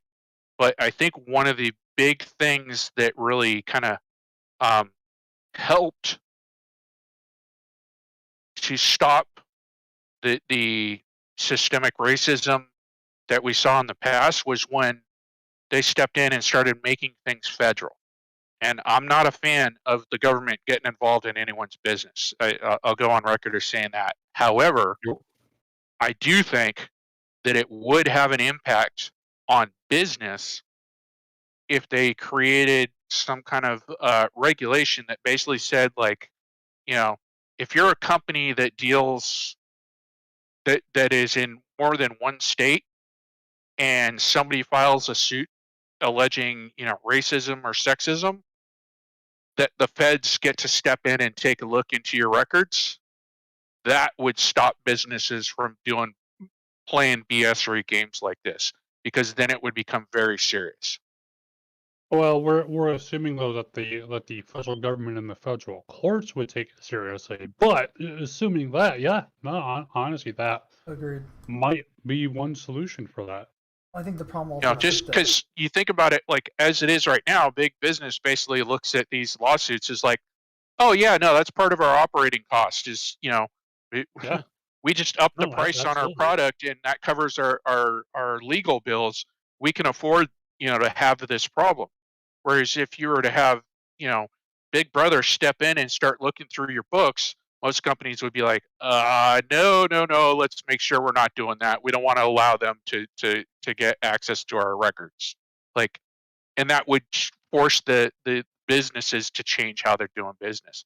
If there was another way to do it that did involve big government, I'd be all for that. But I just don't see that being available at this time. So that's why I guess that's why I'm offering that as a solution. But either way, there's just we need to come up with something that stops big business. There needs to be a better balance because right now it's like it's either self-governing, right? Like the corporations take care of their own, right? Or the government like oversights them, and then things go to hell anyway. But it's like there's no in between, and that's I think the problem. And also, well, yeah, it's that whole thing of Sony is big enough that what's one lawsuit, right? Like even if they're wrong, even if what they're doing is wrong, it's just one lawsuit. They can take that hit without any problem. Even if this lady wins, 25 million, like what's that to Sony? They're going to keep doing business as usual until there's a threat to their business. And there's that old saying, right? Like too big for jail. Yeah. That's kind of what all of these mega corporations are. Like we're kind of in that cyberpunk style future without all the cool shit. Well, to be honest, what we're in is we're back in the Industrial Revolution where you had the Rockefellers and the Hertz people who basically were too rich and controlled too much to be accountable, and it took from the late 1800s until the mid 1930s for society to realize what was going on, and that's where we got unions from, was because these robber barons were essentially forcing slave labor, and when what little they did pay was in company script that you could only buy at the company store. Like you could only buy products with the company script at the company store. So you're getting paid essentially with IOU chits that you could only cash in at the company store, and therefore working conditions were horrendous, and it just all kinds of problems, and it took that long. And I see the way corporate America is right now, and the way we've got these mega corporations, and we're right back to the Industrial Revolution with the Rockefellers, and it's frustrating to see it happen again. Anyways. Well, you're absolutely right with that stuff. Part of the problem is that some of those people that are people and organizations that are too big to be held accountable are either politicians or directly associated with politicians, to where they're, for the most part, they're not going to go and be like, here's something you can use against me. Yeah. Like, fuck that. They won't touch that with a 10-foot pole. A lot of them. Some of them would, either to go and try to hit their political enemies, or because they're actually like, hey, no, we actually do need to have this, but it would be a very uphill battle. Yeah, not to say absolutely. That means we shouldn't try, but it's definitely not going to be something that would just boop, done.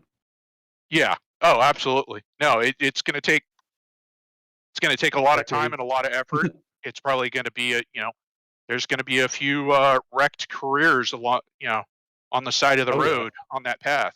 But it's one of those things where if we don't start, we have to start somewhere. Otherwise, the length of time it's going to take is always going to be that length of time. So if you don't start now,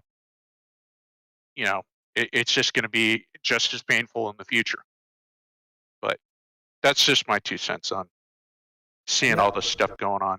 First off, hey Data. Second off, Megj1 in the chat saying basically the 21st century is a 20th century reboot. Yeah. Yeah. And as we all know with reboots, it's never better than Yep. That's the truth. God damn. Data, just heads FYI, when you walked in, we were talking about Sony, how they're also guilty of sexual harassment.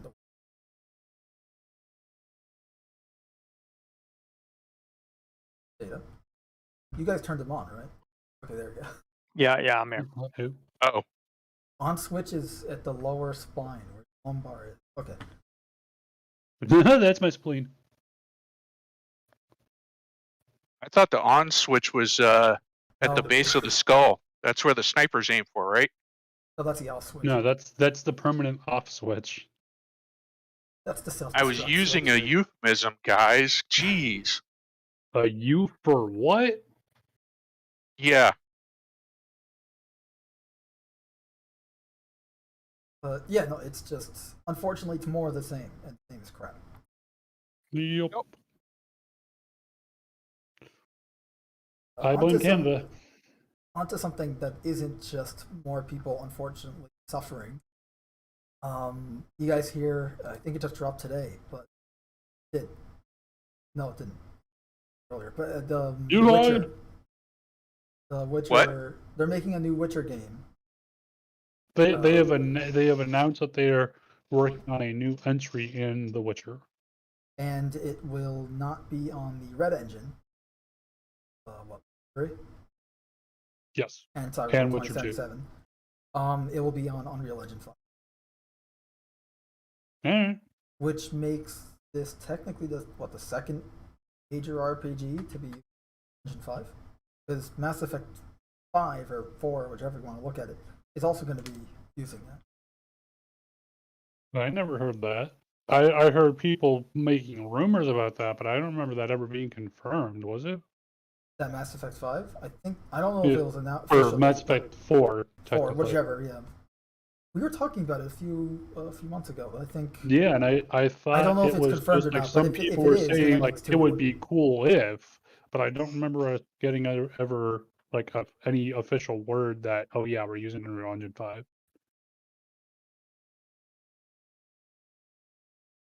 Yeah, either way, not that really matters. Though I should note, there's no guarantee that the new Witcher game will be an RPG. No, that's true. Watch him make some like a side scroller or some shit. Microtransaction bullshit, probably. Oh god. I mean, hey, speaking of micro, sorry, go on. No, go for it. Speaking of microtransactions, we haven't heard shit about the Cyberpunk Multiplayer. No, I was about to bring that up. Yeah. I was gonna say I took a look at Elden Ring. Oh yeah. And I mean, the graphics are impressive. It can be fun, but it just seems really shallow to me. And I'm just kind of using it as like an indicator of like the current state of games. And in general, I was kind of unimpressed. That's most modern games. Oh, it's largely catered towards people who enjoyed the Dark Souls style game, because it's basically what it is. It's like Dark Souls lighter, like Dark Souls. It's Dark Souls reskinned. Yeah. Effectively. New story, new character, same shit. Yeah, I mean, a friend of mine literally calls all the stuff in the game Souls, like by mistake, just Dark Souls. And that's not a criticism. It's just there's a certain type of person who enjoys that kind of gameplay. Right. I'm not one of them, but my brother and some of his friends, they love it. So my brother loves it too. It's like, again, he likes the Dark Souls style game, so this is just for him. But I'm personally not. I can't really say I'm a fan or not because I've never really played a Dark Souls game. but I'm not really. Let's die. Look, you don't win. You just lose a little less each time. I've got no problem with it being really difficult, and that's why a lot of people like the Dark Souls games, because they can be brutally punishingly difficult. And I'm not against that. It's just not the kind of gameplay style that I really enjoy. But otherwise, I don't have a problem with it. I got no problem with that. Like I said, it's very impressive visually, and even the mechanics aren't bad. It's just, to me, after the 45th fight, you're just kind of like, okay, what else? And there is nothing else. It's literally just run up, kill, run up, kill, run up, kill. And as long as you can figure out the mechanics of the boss, that's all there is to the game. I found myself kind of going like, well, where's maybe some puzzles or some side quest interaction? I mean, it has it, but not really. It's kind of like, oh, there's a part you need for a better knife over here. Go get it. I didn't find myself going, where's a mystery? Where's just a random treasure map that, hey, maybe you want to go check it out, kind of a thing. So let me. That's just me. Have you ever, for any of you guys, do you guys ever remember, what was it called? There was this old animated movie, kids movie kind of thing. I want to say it was called The Swan Princess. No, nothing. Don't know. Reason I bring it up was that you essentially have this prince who's very full of himself, and there's a princess, of course, and they're from differing kingdoms, and their parents want them to wed, blah blah blah blah blah. And so he approaches her and he's like, "You're very beautiful," and she goes, "And what else?" Yeah, it's like do you only care about me for my beauty? And he's like, "Well, what else is there?" And then he had an assistant. And he's just like, eh. Nice. Like how to piss off a woman in 5 words or less. Yeah. No, that's a good idea there. Yeah, I think it's not a bad idea. I just found Elden Ring to be kind of like, basically, as I put it, it's a mile wide and an inch deep to me. Yeah, I think a lot of the depth comes through building your character, because you can attribute stats and then getting the right armor. And the thing that one of my brother's friends really enjoys is just coming up with different builds and seeing whether they're viable or how quick you can get to the game, whether you're really powered or where you have to struggle a lot. And some people enjoy that, and that's cool. True. And you're absolutely right, because for some people, they don't want mystery and to have to go off and do other things. They want to come home from work, turn on the game, play for an hour, and then step away from their world for an hour, and then put it away and go make dinner, kind of a thing. And that works absolutely.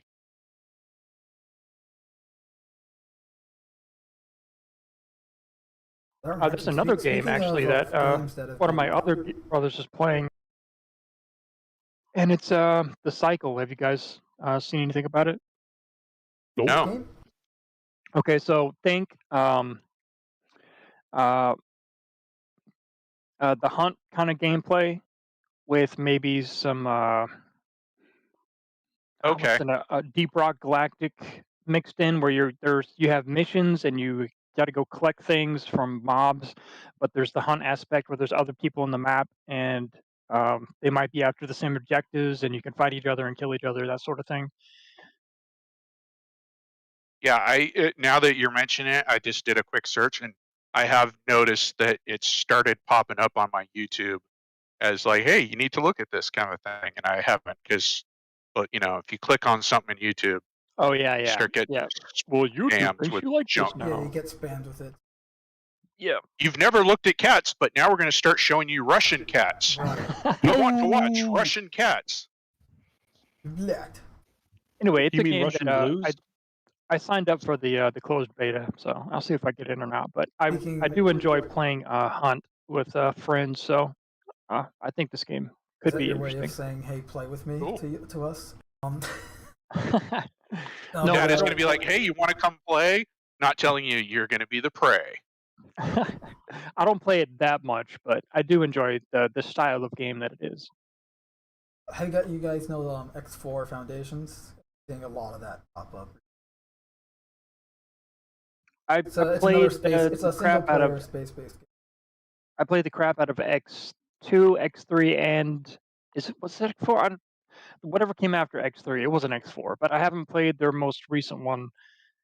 Mostly because I read of all the bugs and issues that they had with it, and I wasn't ready to jump in and try to deal with all that. But visually, it looks very good.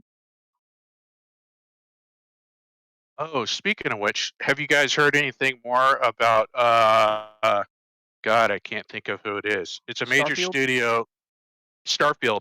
I believe that's it. Oh yeah, They're Bethesda, basically their Starfield. version of Star Citizen that they're going to try and create. Well, it's single player RPG still, similar to Skyrim. And Yeah. Elder Scrolls The Skyrim, latest news that is out is they released some more concept art, but they haven't Okay. shown any actual gameplay from what I understand. It's mostly just like cinematic stuff. I mean, Gotcha. concept art's nice, but it doesn't mean shit. Yeah. Yeah. Indeed. As our sitcoms have proved. Yeah. I mean, they're building lots of hype with it, but with hype comes expectation, and people don't know how to manage expectation these days. So good luck to them. Yeah. Who's the company? I can't think of them. Bethesda. Sorry, what? Bethesda for Starfield. Bethesda. Okay. Gotcha. Elder Scrolls, Fallout. Yeah. Check. Yeah, I've been kind of starting to look around for something to not necessarily replace Star Citizen, but just as a kill the time. Kill the time. Yeah. What did time ever do to you? I find my. Sorry. What did time ever do to you? It continued. Yeah. No, but good answer. I'm looking for a good adventure style thing. I'm also looking at what is it? The D&D one, Baldur's Gate 3. Like to me, that's the kind of stuff I like, where they just kind of go, all right, there's a storyline, but you can also go off and do whatever the F you want, kind of a thing, and here's some tools. Now, have you ever played? You have Skyrim, right? Oh yeah. Have you ever played a total conversion of it called Enderal? No. I might go and suggest you look into that, because it's essentially it's on the Skyrim engine, but the world is different, the quests are all different. It's essentially an entirely different game based on just the same engine. It's not even in the same world. It's its own world with its own rules. Just it plays very, very much like Skyrim does. Okay. So it's really interesting. They've made a version for both if you have just Legendary Edition or Special Edition. There's even like its own set of mods of various types out for it. Especially a lot of the popular ones were converted over. So I would suggest taking a look at it. I want to say you can get it on Steam. Like they have it listed in Steam, and it just goes and copies some files over in the install process. Okay. I'll take a look. Yeah, to me, Skyrim was okay. The one I really enjoyed was Oblivion.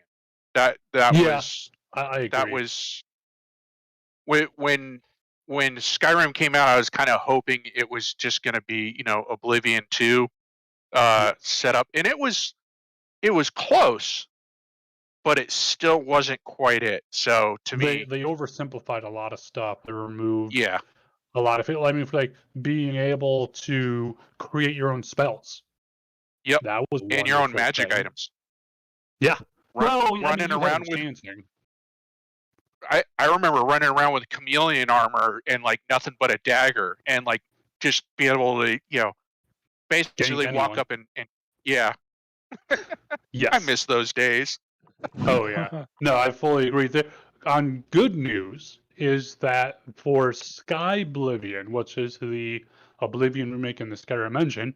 I don't know how far along they are, but they have said that one of their guys was able to go and recreate the spell creation system in the Skyrim engine.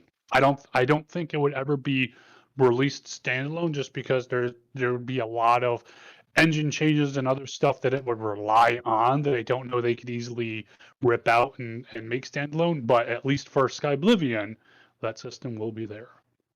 Nice. Yeah, see, I like that kind of stuff where, like, there's a bunch of stuff in the game that if you collect it and you put the right things together, you can make stuff. I'm down with that. Well, like, to me, RPGs are ultimately, when you boil them down, the whole basis of them is options. Give the player options and then let them choose and let them go through it how they want. Yeah. Sandbox. You have to give them the options. Yeah. And in my opinion, the more options, generally speaking, assuming they're well done options and not just, bullshit, like, the more options, the better. Yeah. I agree with that. Oh, speaking of which, since we're on this topic, one thing that I heard that I hadn't heard in the past is that supposedly Squadron 42 is going to be designed, and I thought this was a positive when I heard it. Basically, every single mission that you're given will not have a direct path, in the sense that there is no one way to do it. Like, it's not just go from point A to point B, kill XYZ in the process. That's it. Right. In other words, it's not going to be Star Citizen missions. And I'm all for that, because that's one of my problems that I have with the gaming industry is they okay, you need to move. I go back to remembering my Ghost Recon days of, like, you need to get from point A to point B. But if you don't go down Avenue A, the game starts telling you that you're going out of boundaries, and you're only trying to go one block over. But when you go down Avenue A, all of a sudden the enemy is spawning 10 feet in front of you. You never saw them, even though you were looking through your sniper rifle, for the past 200 yards. Like, I hate that gameplay. Oh, there was this one time I was playing. I think it was called America's Army. This was over a decade ago. I'm like, hey, I'm thinking of joining the army. Let's go and see what this video game that supposedly is. And it's like, this one mission is like, sneak past the instructors. It's like the dead of night. There's like a makeshift village kind of thing. I'm like, oh, okay, there's some buildings right here on the edge and some decent plant coverage. Let me go around here because I don't really see anyone. I'm like sneaking along halfway. I'm halfway past the building, so the building is still covering me, and it's like, you were spotted, and the sight line shows that the guy saw me through the two solid walls of the building and about 50 feet away because I didn't follow their set path. And I'm just like, motherfucker, I'm done. Yep. That's exactly what I did with Ghost Recon. I was just like, okay, I'm not playing you anymore because I feel like a lab rat. Yeah, when they forced, or like, I remember way back when, you ever played Quake 4? Yeah. Yeah. Now, I loved Quake 4 for what it was as an FPS game. I thought it was really good. But one thing that infuriated me was that there was about like halfway through, there's this boss fight, and you're fighting this guy, and the thing of it is you were meant to lose the boss fight. You are not meant to win it. No matter what, you can't kill the boss. He's meant to go and defeat you, and then it will go and give you a couple cutscenes and continue off from there. Well, I kept losing. I would die, and I'd go and be like, motherfucker, start menu, reload that checkpoint, and off I'd go again. Not realizing I'm supposed to sit there, wait, and let the game continue. And it infuriated me. You go talk to all your friends, you're like, this game sucks. And they're like, dude, just wait. Then you feel real bad. But like that, I was probably just sitting there like, oh, and just sat there raging to myself. I'm like, wait, what's this? What the fuck's happening? What? Yeah. Not necessarily the best game design. Yeah. I do expect there to be some guardrails, but Oh yeah. they've stated that they want there to be multiple ways to finish a mission, kind of like the Deus Ex games, which Yeah. were a lot of fun. I Yeah. I don't know if they're going to go as deep because I'm pretty sure you can beat Deus Ex without ever having to fight anybody, like kill Deus anyone. Ex, you can but- you can stealth the entire. Well, I mean, I would assume, for example, let's just pull a random scenario out of my ass. I would assume that if you were to go and you come back from a mission and the admiral is or captain, whoever the guy was in charge of the strike team there, comes down, oh, good job, guys, you just pull your gun out and blam, blam, blam, and shoot him. It's like, even if they allow that, it's going to go and end the game pretty fucking quick. Yeah. Like it's going to be like Or it'll be like Halo you were CE, gunned down by your comrades, and that was the end. Right. It'll be like Halo CE where you try to kill keys, and then all of a sudden everyone on board the ship tries to kill you. Yeah. But I was just glad to hear that it wasn't, they're not making a game that's basically, mission on rails kind of a thing. So that's why it's taking so long. Yeah.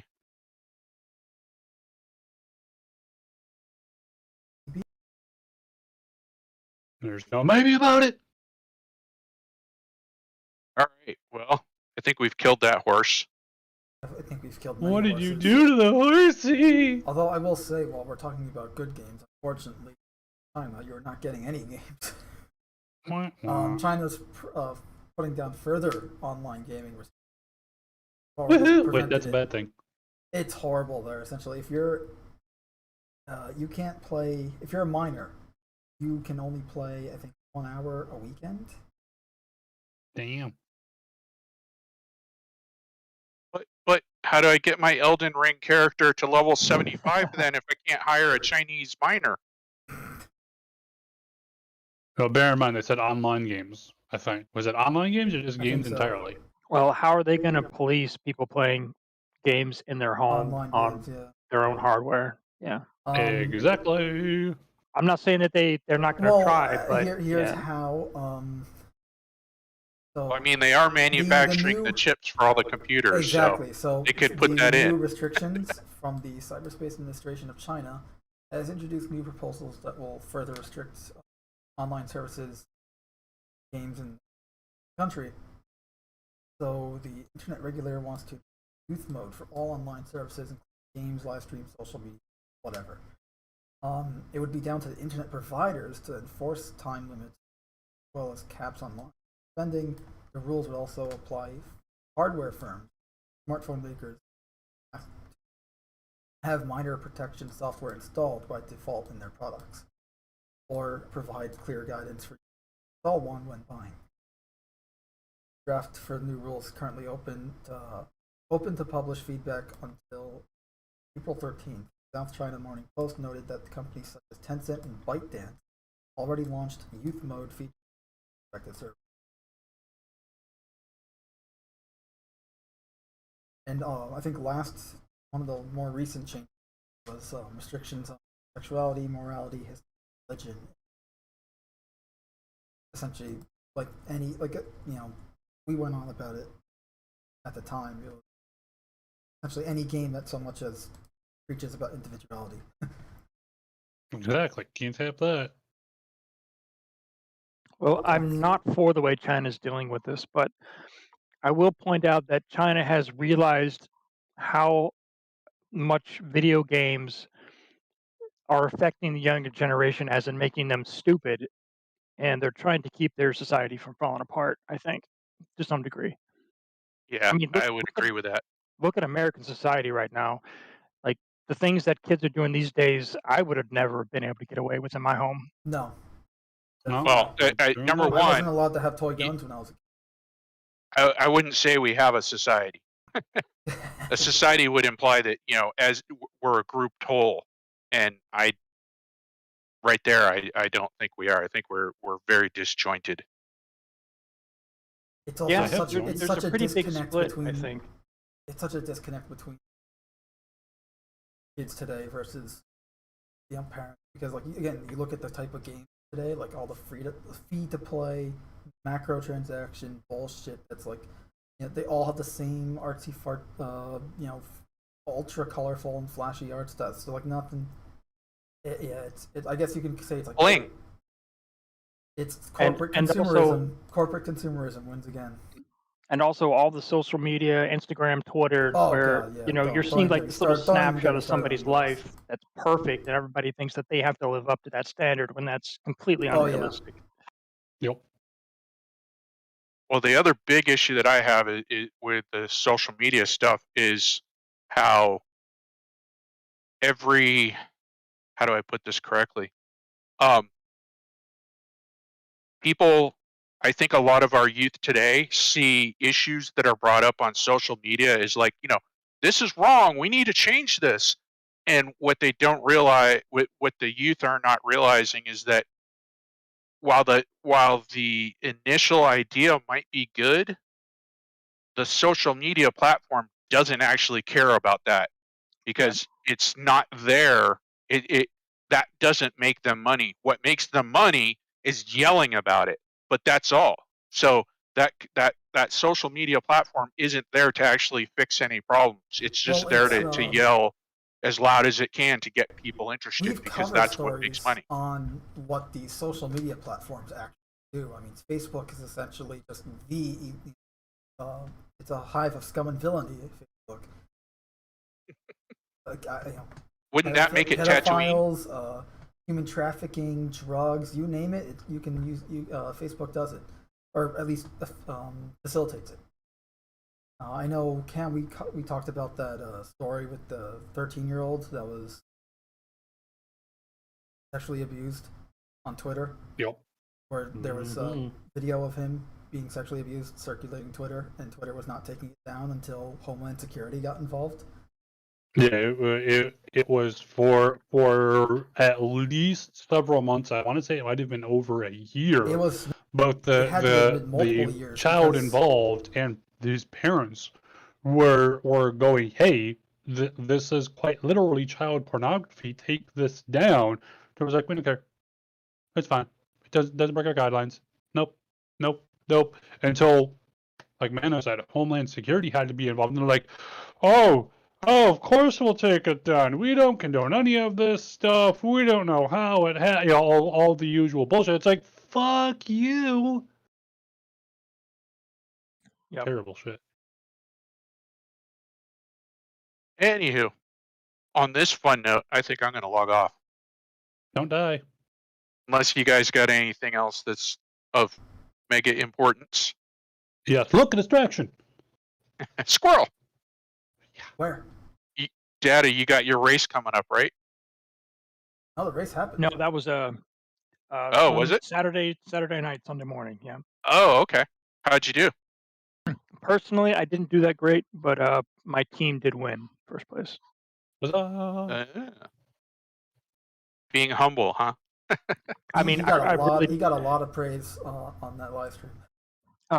We spent a ton of time practicing and figuring things out, so I'd say I'm probably at least partially responsible for the win, just because of all the work we did behind the scenes. But as far as racing performance on the day of, I think I crashed like 4 times, so that wasn't great. Shit happens. Hey, but you guys won. Yeah, but I mean, it was Orison, and there were like 42, 45 ships flying around, party markers everywhere, and I had like 10 to 15 FPS the whole time, so I wasn't expecting great things. I was hoping for better results, but I wasn't surprised because, I mean, there's only so much you could do at 10 frames. Yeah. I hear you. Which includes poisoning all the other enemy teams. Well, congratulations on that. And I will shamelessly plug XGR Racing if anybody's interested in racing. It's a great organization for it. Yeah, I've heard nothing but positives about them from my end. But anywho, I'm gonna bail out here. Good talking with you guys, and look forward to seeing you next week. All right, see you, buddy. See you. Bye, Mando. Take care. You said you want to do your own racing thing. Does that make you a racist? No, I don't think it does. Well, I mean, if you play the piano, you're a pianist. I'm just saying.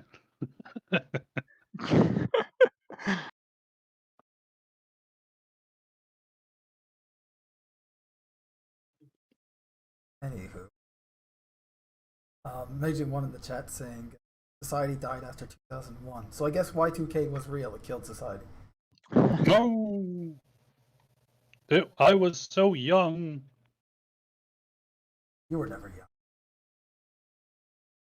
I have always been an old soul.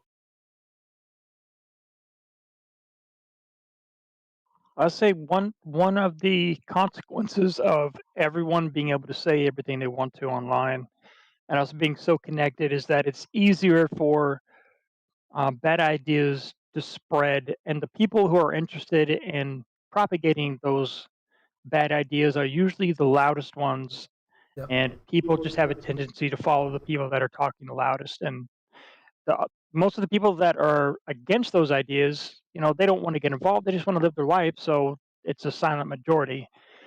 And that's how we end up where we are right now. Yep. Indeed.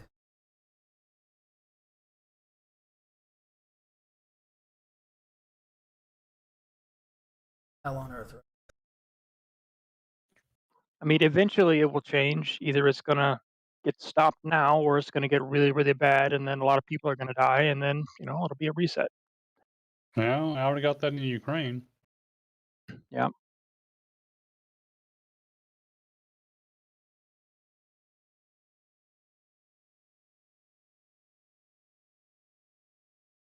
One says, by the way, nice overlay.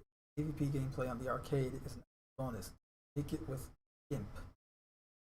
No, I just used OBS Streamlabs. I literally just have 3 videos running right now.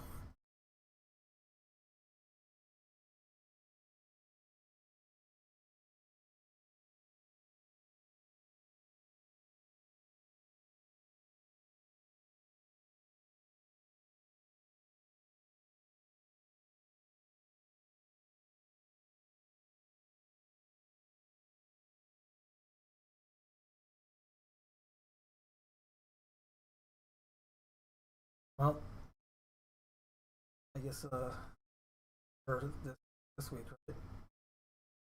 I figured there's What a also some wonderful Halo note to news, end but I on. figured we could save the Halo stuff for a different pull in on. Because there's Infinite stuff, and E-Show came out this month. Oh, did it? Is that on HBO? Paramount Plus. Boy, that's already come out. Wow, I haven't heard shit. Yeah, I know, That's right? probably I know. It was like we knew it was coming out in March, but then like I just completely forgot it was coming out in March because no one's talking about it. However, I posted this in our Discord server, but a friend of mine, they run the channel Gothic Therapy. Good channel, and they do like a weekly as well, and they talked about the show and how in it they do like a face reveal for Master, a la the men, like how they did it there. And neither of them, like one of the guys on that channel was saying he played it when he was young, but he never, like, neither of them are Halo fans like us, and even there, like, they nailed it, and how, like, you shouldn't, like, if you're going to be adapting anything, you pay attention to the source material. You, even if you don't play the games or whatever, like, one of them pointed out, like, yeah, the cinematics for every game are on YouTube. There's literally a video on YouTube that has all the cinematics from every game, including Halo Wars and Halo Wars 2, in one video. It's like a 6-hour video, but still, like, the research does, like the material is there. Yeah, it's there. You're obviously fans just have made it blatantly ignoring it. Like, there's all those like lore videos too, like channel Halo Canon or Installation 00, like all these fan-made stuff that makes it easy to get into the Halo universe for someone who's never even played a game or read a book or knows anything about it. And you didn't even bother. It's clear that they didn't want. to quote them in the quote Gothic Therapy, like it's clear that their vision was different from the show, and they didn't want the show to like stifle their vision. Like, or whatever bullshit they went with. Yep, no, absolutely, and that's what we've come down to. Yeah, and it's unfortunate too, because like, now here's the thing regarding the face reveal stuff. Having live action face reveal stuff, like anything based on live action adaptations where you have a faceless hero like the Master Chief, and they always do a face reveal in these things, and it's always bad because you're not supposed to reveal the face, right? Like in Master Chief's case, it's supposed to be that it could be anyone. It doesn't matter overly much what their race or even their gender to a certain degree. It's that they are almost an embodiment of the player ideals. That too. And like for instance, I'm going to use this example a lot probably in arguments regarding Halo TV show, but the movie Dredd, 2012 Dredd film. Carl Urban, respect to him, because he kept the helmet on the entire time. And in Dredd, 2000 AD, the comic book that spawns Dredd, never takes off his helmet. You never see Dredd's face, ever. Nope. In the Stallone version, most of the film he has no helmet on, because it's a big name actor. You want to monetize, market the film off of that name, the big name and all that, and also the actor has ego and they want their face to be seen. Sometimes there's even like legal stuff where their face has to be seen for some reason. Like that's why in all these superhero movies you always see them unmasking, which is a pain, which is so stupid. Like Spider-Man. The whole point of a secret identity is that it's fucking secret. Exactly. And when it does get revealed, now, I'll say this for example with like Spider-Man, whatever the last Spider-Man one was the Marvel one, the MCU one. No Way Home. Yeah, the MCU one. I think they did it at least from the perspective of, hey, you have this superhero. They had a secret identity. Keyword had. Their identity has been revealed. Here's some of the issues that they're going to be facing. It's not fully realistic, of course, but it's like, your world would be turned upside down. Yeah.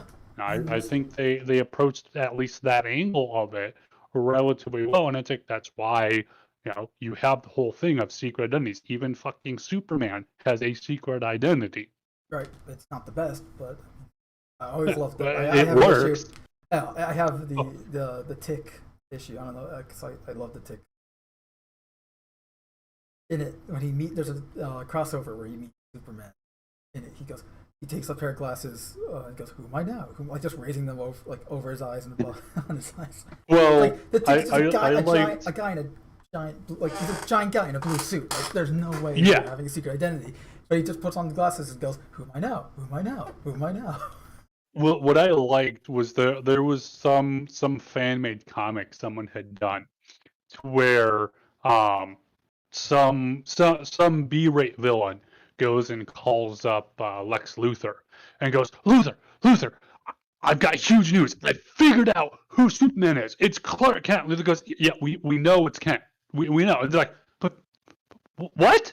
Well, why aren't we doing anything? Like, we could go and attack him when he's at home. And like, do you think he's any less bulletproof when he's sitting in his apartment in fuzzy slippers? Every hour he's working at the Daily Planet is another hour he's not trying to fuck around with us. Shut up. Like, it's like, you're not right. You're not wrong, but yeah.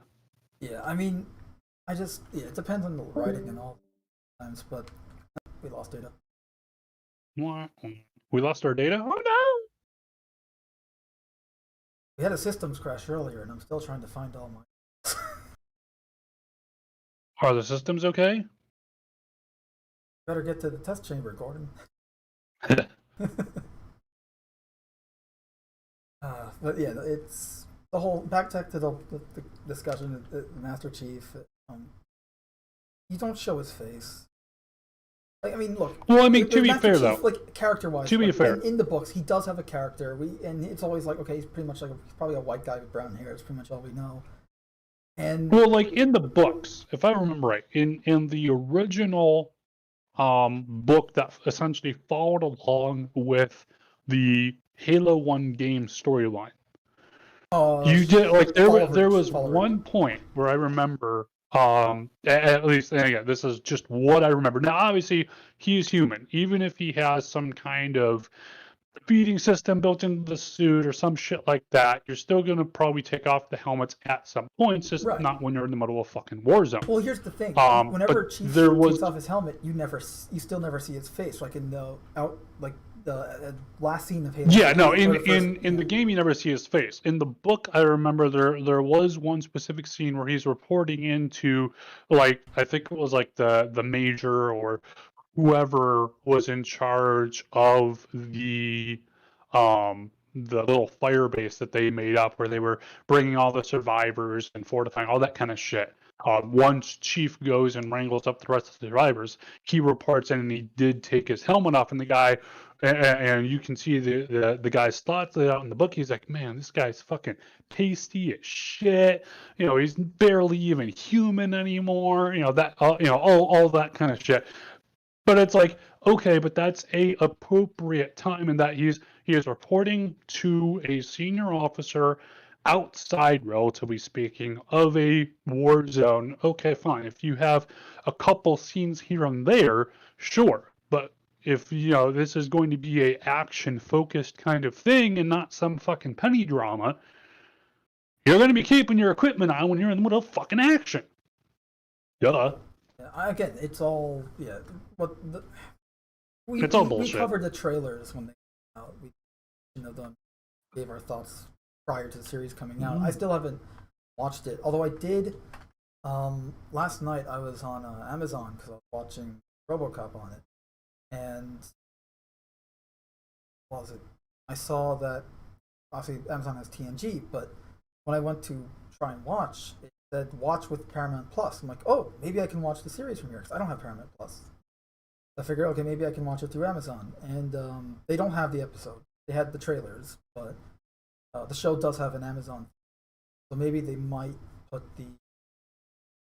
Because here's the thing with the streaming services, locale is important, because not like if you have Paramount Plus, you probably won't. Well, you probably won't be able to get Paramount Plus if you're not in the States, right? Yep. So odds are, like, if you're outside of America and you have Amazon, you can probably watch the Halo. Is my guess. I think they were doing that with Picard as well, and like all the other Star Trek shows that were on All Access and now Paramount Plus. If you were not in the States, you can watch them through.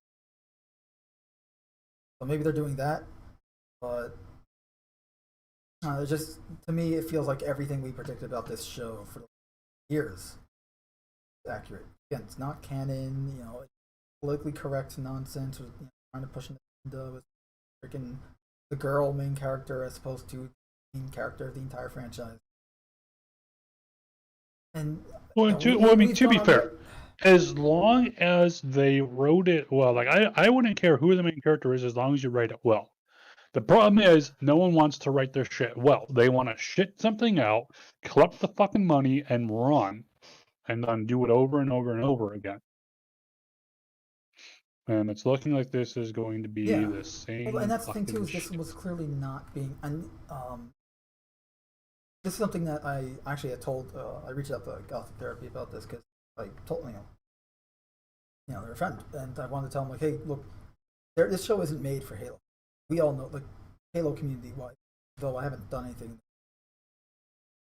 There's way too much drama regarding Infinite, all that shit, and I had the gall to mention Star Citizen in one Discord server, and now I've been criticized. But of course, how dare you, Ricky? How dare you enjoy something we don't like? Exactly, and how dare you say something negative about it? But that aside, because I was talking about this, back in November and everything with the show, and even back in January, right? Remember, I did that survey in our Discord server. I did it everywhere, and like either many Halo fans, the hardcore guys like us, who know the lore, read the books, play the games, we knew about this show. We just knew it was also non-canon, and we didn't give a shit, and we don't plan on watching it. And that's most of the Halo community. The rest of the Halo community either just doesn't care, will give it a watch out of curiosity, or didn't even know it existed. Yep. And definitely its arrival definitely flew under the fucking radar. Because like you said, it's like we knew it was coming, and then it's been up for a couple weeks. What? Yeah, we knew it was coming, and we were still blindsided because it's like no one's talking about it at all. Like, and this is Halo, this is. But, and as we constantly do on all the things regarding Halo and live action, Halo Landfall is still the best thing. Yeah. Followed by We Are ODST, followed by Deliver Hope, followed by, I'd say, even Halo 4. Anything other than this? Forward Unto Dawn. No, live action wise. Yeah. Right, the one where it's like where you're following Lasky as a cadet. Yeah, and like I said, with you could have if you want to have certain data points, you could go and write about anything in the Halo universe or whatever, as long as you write it good. That's the fucking kicker. Totally. Like here's like you and I kept talking about how they could have done a like ODST show where you're not even following Master Chief, you're not even following Spartans, you're just following some ODSTs during the war. It could have been a canon show where you're following ODST, similar to Alpha 9 in Halo 3 ODST, except a little bit earlier on, not on Earth. Right? Yeah, well, and that way too, it's like you can kill off whoever you want. It's fine. You have full creative freedom with the characters, right? Else. You don't have any pre-established lore you create the pre-established lore with the characters because these are your new original characters. You can have fun with that. They're humans, so you're not limited by the whole Spartans or kind of robots in terms of they don't have any social at all. Well, like what I said too is like, let's say if you wanted to do a show, you're like, hey, we want to go and fill the diversity quota here, for our main character. You can really do Sergeant Johnson. Do a younger Sergeant Johnson. You could have it during the Covenant War, during the Insurrectionist era. Do like Contact Harvest, right? The book Contact Harvest. Yeah, that would be a perfect one. That would be perfect. You can really watch him get irradiated by a shit ton of plasma grenades. So much. Because also too, Johnson's a fan fucking favorite. You throw some decent actor in there, you got your star power, you got your name power for the character, you throw a halfway decent writer on there, and you're printing money. Now that's the problem, I guess. Another thing too is that's the thing. That's what I was getting at earlier. All the Halo fans, like us included, obviously, we all knew this show was not made for. Like, we are not the audience. The Halo fans are not the audience for this show. It's non-Halo fans. It's the same exact thing as what Disney Marvel does for all the MCU. Right? Like, these stuff, the Marvel movies, they're not made for comic book fans. They're not made for, or even the cartoon fans guys that like us that know these characters because we grew up with them, we read the comics, watched the cartoons when we were both. It's made for, people who haven't read comics, and that's fine, except, because here's the thing, when you compare, the Spider-Man Homecoming, I know they fixed all these problems, whatever, in the new one, I don't care, I'm not talking about the new one, I'm talking about Homecoming specifically, compared to the first Spider-Man movie, 2002, with Raimi at the helm and Tobey Maguire. That movie is still the most, the Raimi films in general, the most comic book accurate Spider-Man we have, but it also still appeals to a larger audience that isn't comic book fans. They did it in a way where they changed some things so that it's more easier to accept and to believe for just a regular movie-going audience. But at the same time, it still has the heart and feel of what makes Spider-Man Spider-Man. Whereas Homecoming, Spider-Man does. Not really. No. They changed things too much, and now you strayed too far from the source material.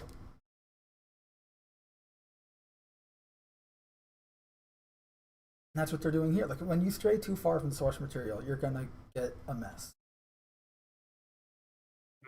Because you look, like, especially in retrospect, you look back in time, right? Let's go look at 2003's Ninja Turtles cartoon versus, I don't know, not versus anything, just in general, look at that cartoon.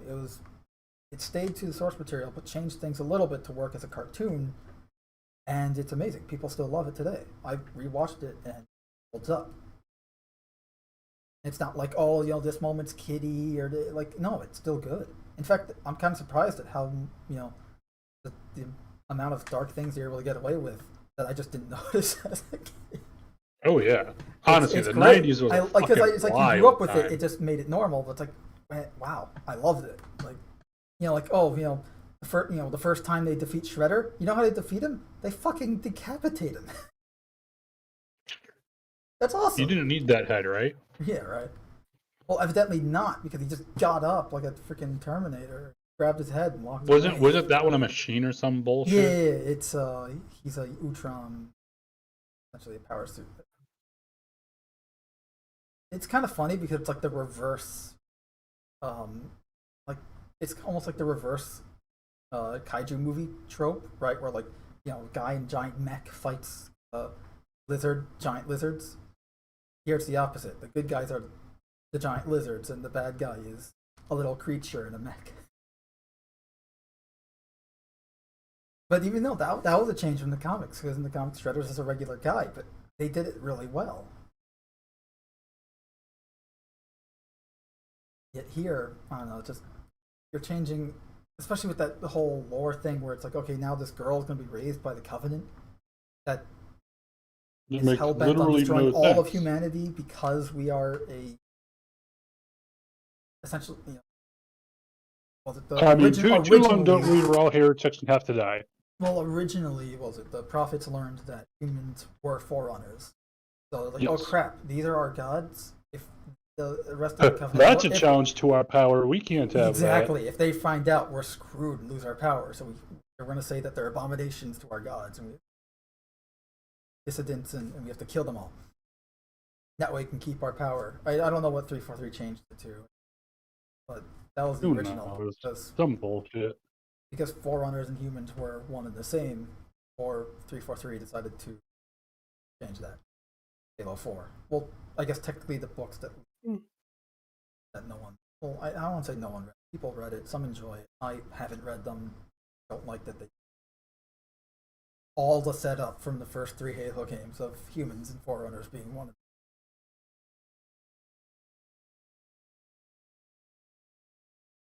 Yeah, that's... Again, it's not surprising at all. I mean, we saw this coming, but it's still disappointing. Yep.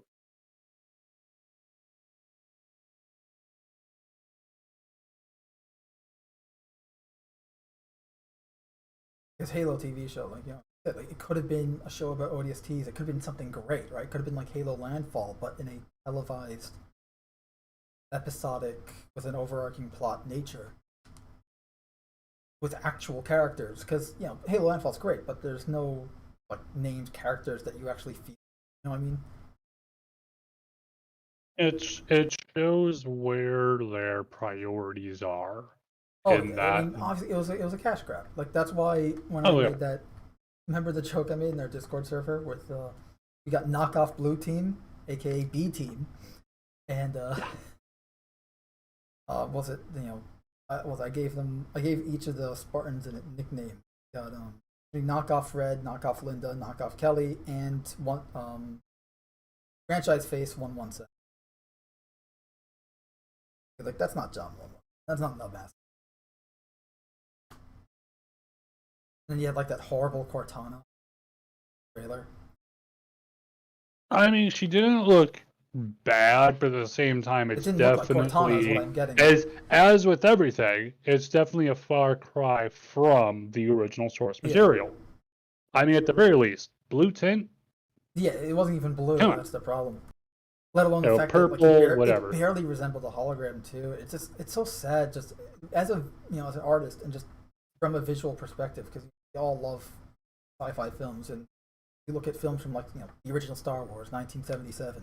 Why is it the hologram visuals from that movie, from Empire, or from even Logan's Run look better in the 70s and 80s than they do today?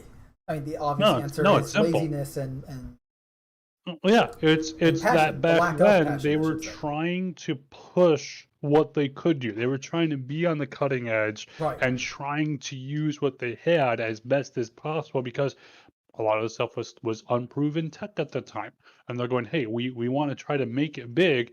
Now it's all just big companies who go, we want to cut as many corners as possible, save as much money as possible.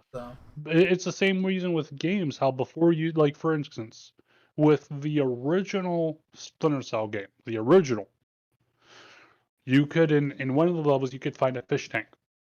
You know, there's fish swimming around in there and shit. If you were to go and put a bullet into the fish tank, it would start leaking. It would leak down to the level of the bullet hole and then stop. So if you shot it halfway through, the water level would drop to halfway through and then stay there.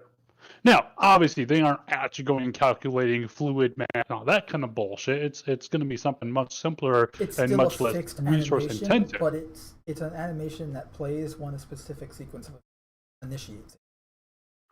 Yeah, it might even be more simpler than that. You know, it might be something like, on this item, if bullet hole appears, do X. You know, at location, some shit like that. Who knows? But it's like, this was when they were still trying to push technology to its limits, whereas now it's all just, cut as many corners as possible, save as much money as possible. Who cares about quality? And that's what Star Citizen's trying to do, and that's why we're big fans of it, because they're the only ones that I can really think of at the moment that are truly trying to push the technology of a video game and what a video game can be, and actually making innovations. They've already made some, as we mentioned earlier, they've already made some innovations, you know, talked about it. But yeah, it's, you know, back to the Halo thing, it's the game too, like Halo Infinite. Halo 5 was better. I mean, again, gameplay wise, Halo Infinite's pretty good, except I've only played the multiplayer. I haven't played the campaign. I don't know what the story of the campaign. I know what it is. It's different seeing videos versus playing it yourself.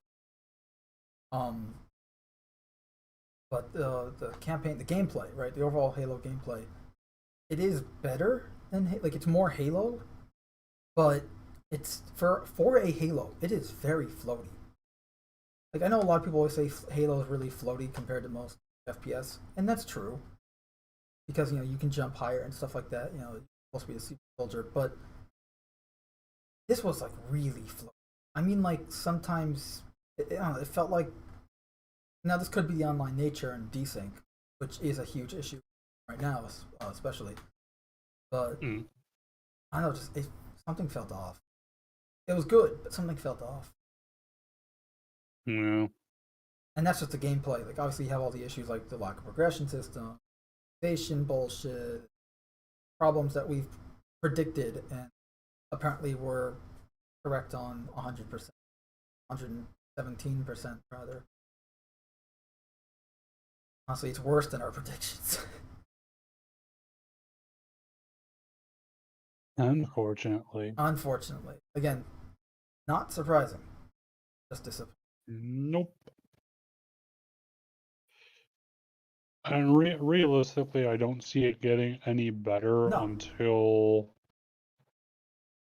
there's more creative freedoms within companies to where, you know, if they were, for example, if they were to go, let's say Paramount goes and grabs together, assuming it was that Landfall was what, like 10 plus years ago, more than, like, 15 years ago, when Halo Landfall, when that was made. Halo Landfall was made, it was a trailer for Halo 3. Yeah, so it came out before Halo 3. When did Halo 3? It was 2007. You know what? Hold on a second. Oh, yeah. Fuck. So, yeah, 15 years ago. So, also, we're forgetting about the Believe campaign. Remember the Believe campaign? Yeah. The Halo 3 trailer, where it's like live action interviews and everything? Honestly, that was the days when hype was well warranted for some of this shit. Oh my God. Halo 3 had huge hype. Like, I'm not a fan of hype, but like, damn, that game, like the marketing of that game, what made it great? It was well done, and it was well done, to and you some can watch degree, it outside of the game and enjoy it still. But so that all being said, so if it was, 2008, 9, 10, not decade and a half later,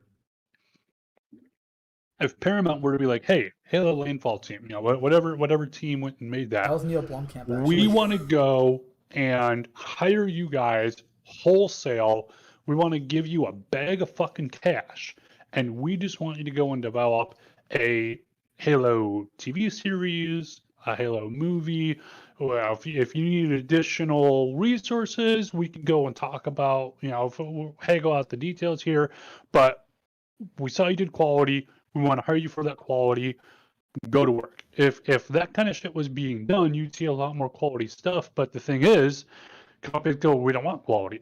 Quality doesn't go and get us the maximum dollar. And as apparently, and I only heard about this like a couple of weeks ago, with at least here in the U.S., and it's obvious though it's not just in the U.S. because we see stuff like Cyberpunk and that kind of shit. At least though in the U.S., let's say if you have a company and that company goes and has either a board of directors, it has shareholders, whoever it answers to, assuming it's not just some singular CEO who holds all the reins of power with it. That board of directors can go and say, hey, we saw you did X, Y, or Z, or we saw you didn't do A, B, C. That's not going and maximizing our profits. We're suing you. And they can sue the company for not cutting as many corners as possible. I mean, to some degree, I'm exaggerating by when I say cutting as many corners as possible, but they can go and say, hey, if you are not maximizing profits, the current CEO, the company itself as an entity, can be sued by the shareholders or by the board of directors, which to me is almost insane. But it explains a lot of how we've gotten to where we have, to where, yeah, and I mean, you used to have things like, hey, as a company, where do we see ourselves in 5 or 10 years here? What's our long-term strategy? Now it's, where do we see ourselves next quarter? It's all about the short-term gains. The future doesn't fucking matter. What's the next profit? Next profit. It explains a lot about how you see, like, especially in gaming and entertainment, it's all about the next quick buck.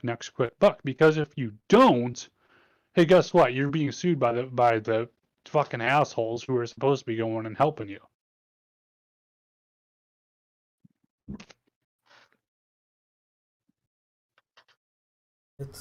It's insane. We're never like. Well, until that kind of shit dies out, we're never going to see anything good again. Nope. I mean, look, I call it, the behavioral modification, right? It's essentially, they pump out crap. We all know it's crap. They know it's crap. They keep pumping it out. Then they'll finally give you something that once mediocre, right? We used to call it mediocre, meh, okay. But by comparison, it's the greatest thing ever now. And you do that repeatedly over a period of time, and you're now resetting people's standards and resetting the quality bar. You're lowering people's standards and expectations by resetting the quality bar in the process. And now people aren't expecting things as good as they were years ago. They're now expecting things on par or at least a little bit better than the last meh thing that came out that I love so much now. And that sucks because someone like me, I'm fuck all that shit. I have high expectations. We were able to do some really cool shit. I want to see that cool shit again. I want to see better shit. You look at cartoons and movies and games from the early 2000s and late 90s, and look how great they are, and how well they hold up, and how people still play them, love them today, us included. I want to see more. Well, partially, I think too, and this is at least just in part, in especially the 90s and early 2000s, a lot of the entertainment we grew up with, i.e., video games, cartoons, was still seen as kid stuff. That's not where the money is. That's not where you go to make it big. And so you had mostly people who are passionate about the work, both creating and leading these teams making this stuff, and so again, quality level was a lot higher.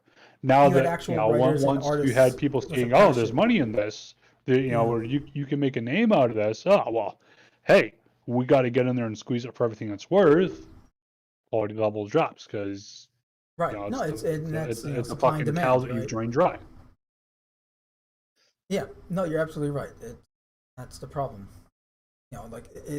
For instance, I was like the things that are cool now. I was beaten up for it as a kid. Like when the Spider-Man and all that shit. Like, I got bruises and stuff because of how much I like that shit. Star Wars, oh my god, all that stuff. Yeah, classic example.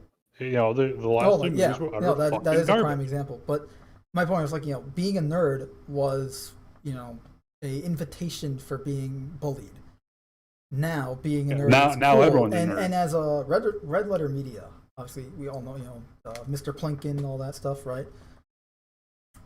They put this beautifully, and essentially what happens to pop culture and to sci-fi. And what they said is the jocks took over. The jocks took over sci-fi. So, I mean, honestly, not even the jocks, the fucking bureaucrats. No, but I mean, like, in terminology-wise, like, what, I guess metaphorically in a bit, but, how... It became like being cool to be a nerd. Is now, like, being a nerd is now the cool thing, right? The jocks have taken over being a nerd. And they turned it, like, they turned what we loved into something else to match that. Because like you look at you look at Star Trek today versus Star Trek of old that we grew up with, and it's completely different. There's no sci-fi. There's no science about it. Just fiction. It's just fi. It's just fiction. There's no science in it. There's a great channel that covers all that shit. Major Grid. It's actually like making fun of all the stuff. Like supposedly there's an interview where they're saying that this is the first black female captain in all of Star Trek or something, and then he just proceeds to play a series of clips of black captains black female captains across Star Trek from TOS movies. But those all don't count. It only counts when I say it does. Of course, well, because they didn't do it. That's why. And they want that first little star to pin on their chest. Exactly. It's all about it's all a checklist for them.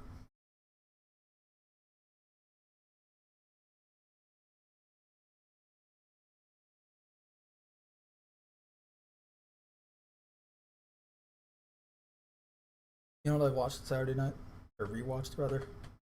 Do I want to know? Hellboy. The original Hellboy. Yeah, that was good. I never watched the redo of it, but the original, there were two movies, right? Hellboy 1 and 2? There was Hellboy with Ron 2, Perlman? The Golden Army, yeah, and then they made the reboot, which I haven't watched, but I heard horrible things. Yeah, I never watched the reboot. But we gotta milk the cash cow.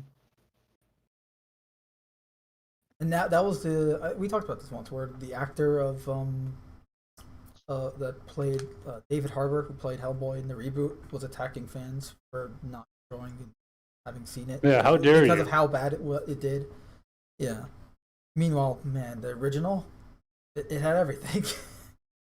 Yeah, had a good the story. Original was honestly, from a science fiction point of view, was a wonderful. I don't want to say masterpiece because I don't want to pretend that it had no issues and it was perfect, because it wasn't. Here's the thing, but nothing's going to be perfect. You can find issues in anything. It is in terms of what they were trying to do. Like, they built an entire world. Yeah. But like, you're going to find issues in anything. Nothing's perfect, especially if you're one of those over-analytical assholes who's like looking for problems in a film and can't enjoy anything. like us. But like you know, Hellboy. It's like if something is written well enough, because like Hellboy, it's about a demon who's essentially like who's raised by a Christian, who fights monsters. In that, describing it that way makes it sound like the stupidest thing ever. But you watch it, and it's a really well-crafted story about this character, dealing with loss and honestly trying to, because I'm trying to find words here, because not words; those are horrible things. Exactly. No, but it's a. If you haven't watched Hellboy, watch it. And that's the thing too. I remember that movie came out in 2004, so you and I were still kids at the time. I remember watching it anyways, and I'm kind of surprised because I have a memory of when I watched it the first time, and the monsters weren't the scary part. Hellboy, the blood, none of that was the scary part. No, when I was a kid at least, the scary part was the gas mask, the Nazi in a gas mask. Oh yeah. That guy was freaky. Like you see him, he's when just you see him without the mask for the first time, and when you see him nude essentially, and he's just like this skeleton, shriveled up. He's essentially a corpse. He's a walking. corpse. No, he is a walking corpse. Like literally, they showed his blood had turned to sand, but he was kept alive by this clockwork machinery. It was a clever but disturbing thing, and I love it. Oh yeah. Well, I mean, again, just all of this kind of stuff together, it built this captivating world, fleshed out world. Yeah. Where it's like it would give you glimpses into this and that and the other thing. It's like it's like, oh hey, the Nazis were looking into this kind of occult stuff to try to go and give them this power to go and defeat the Allies and everything else, and among other things, like there's this horrible experiment here where they've kept this person alive. He's not even a man anymore, but as a weapon, he's this guy's still going around and killing people and shit. 60 some years later, after the fall of Nazi Germany, Rogan, and it just goes. It's like, holy shit! It builds this world of this alternate history, America. It's captivating shit. It's interesting. And the same thing with Dread, right? Like it makes you believe that this is a world like this, alternate. Like this divergent world from the 80s. There was a nuclear war, and now they rebuilt, but it's like half of, I think like 75% of America, it's like an irradiated wasteland. And Mega City 1, it's like from Washington D.C. to Boston. It's like this. It's a giant city. And you have these mega building structures, and it's like obviously crime is so bad that regular cops wouldn't cut it anymore. So that's why the judges are now a thing, where they're judge, jury, and executioner all in one.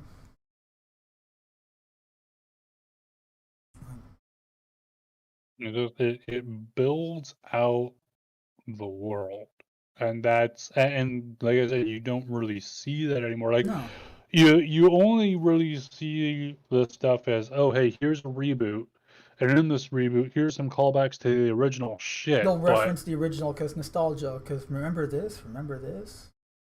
Yeah, remember this. Remember to buy the toys. Whatever they're remaking, they don't understand the feel, like essentially the soul of what they're remaking.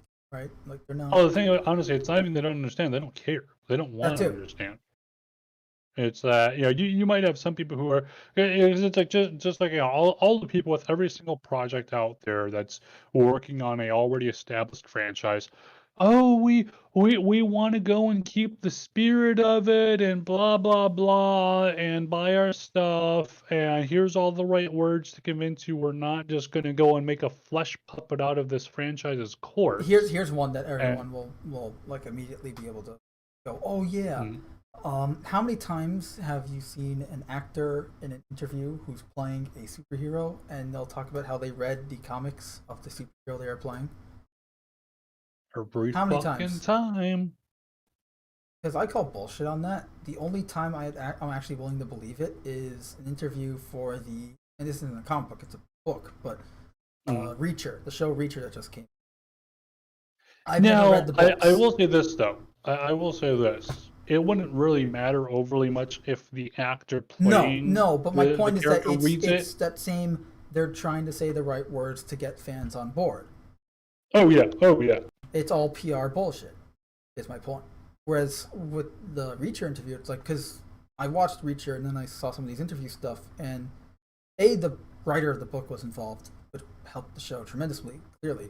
Oh yeah. Apparently, a lot of people who read the books I've heard are praising it because it's much closer to the book. Some people are saying like this guy is essentially, you know how Kevin Conroy is the voice of Batman. This guy is Reacher. Cool. And apparently, like he read it's like when he says he read the books. After seeing his performance, I'm willing to believe him. You know, like, and I've never read the books. I've talked to people who have, and they love these books, right? Like they know their stuff, just like how I know my stuff when it comes to the comic books. And they're like, hey, this guy nailed Reacher. This is the character from the book. And so I'm willing to believe part of it too is not just the delivery that matters, on the part of whatever actor or actress is playing the character, but you need to have the screenwriter, the director, right. Whoever is in charge of making this stuff also be on board, and at least to some passing degree have knowledge of this stuff, or alternatively have the whole fucking thing be improv and run from there. I mean, for example, Pirates of the Caribbean.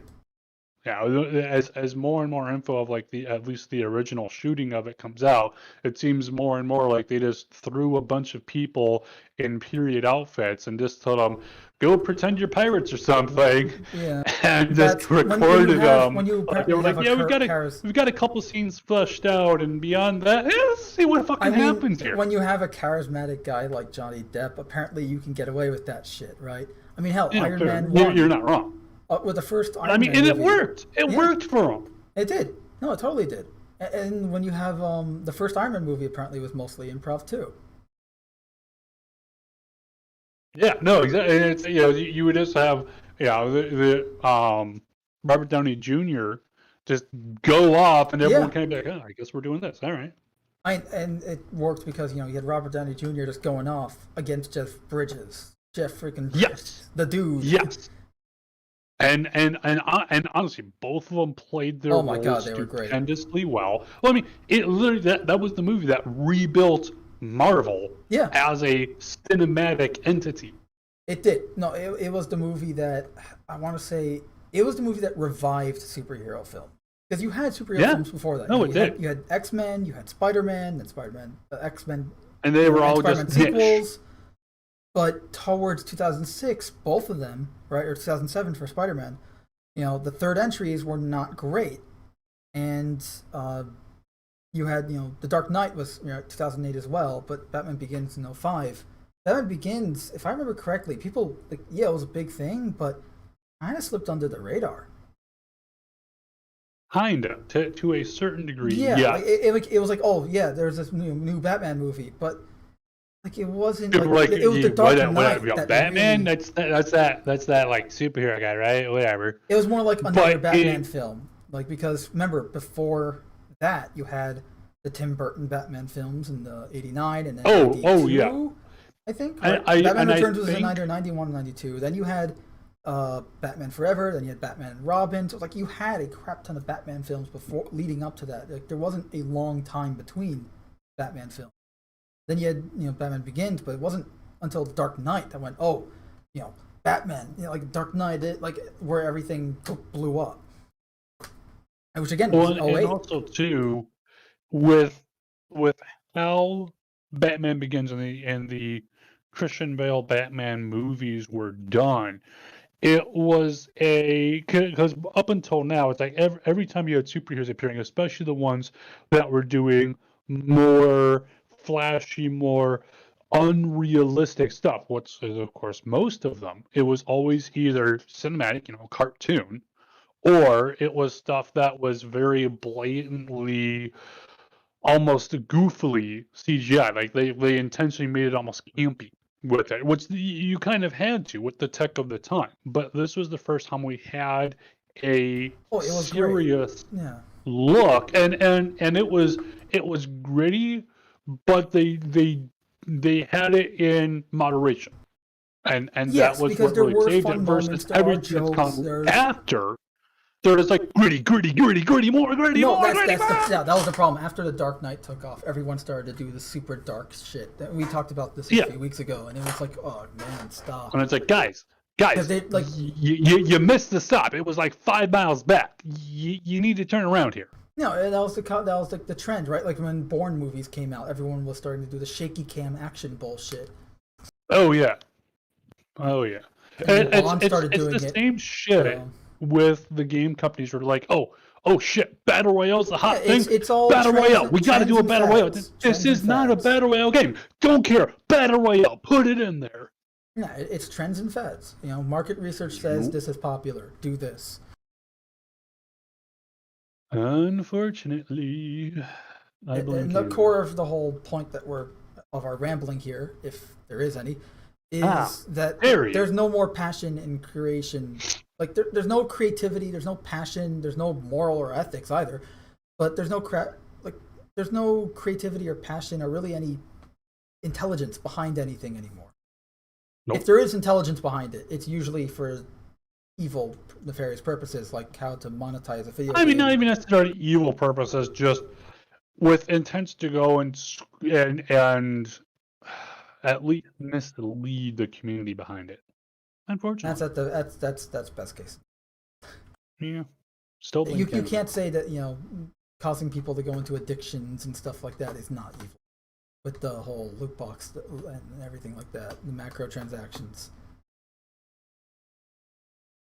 Especially when they're being for kids, like it's in FIFA, right? A game rated E for everyone. So like anyone that's like up ages like 3 to 17, it doesn't matter how old you are, you can play it. You can pay real money. That ain't okay.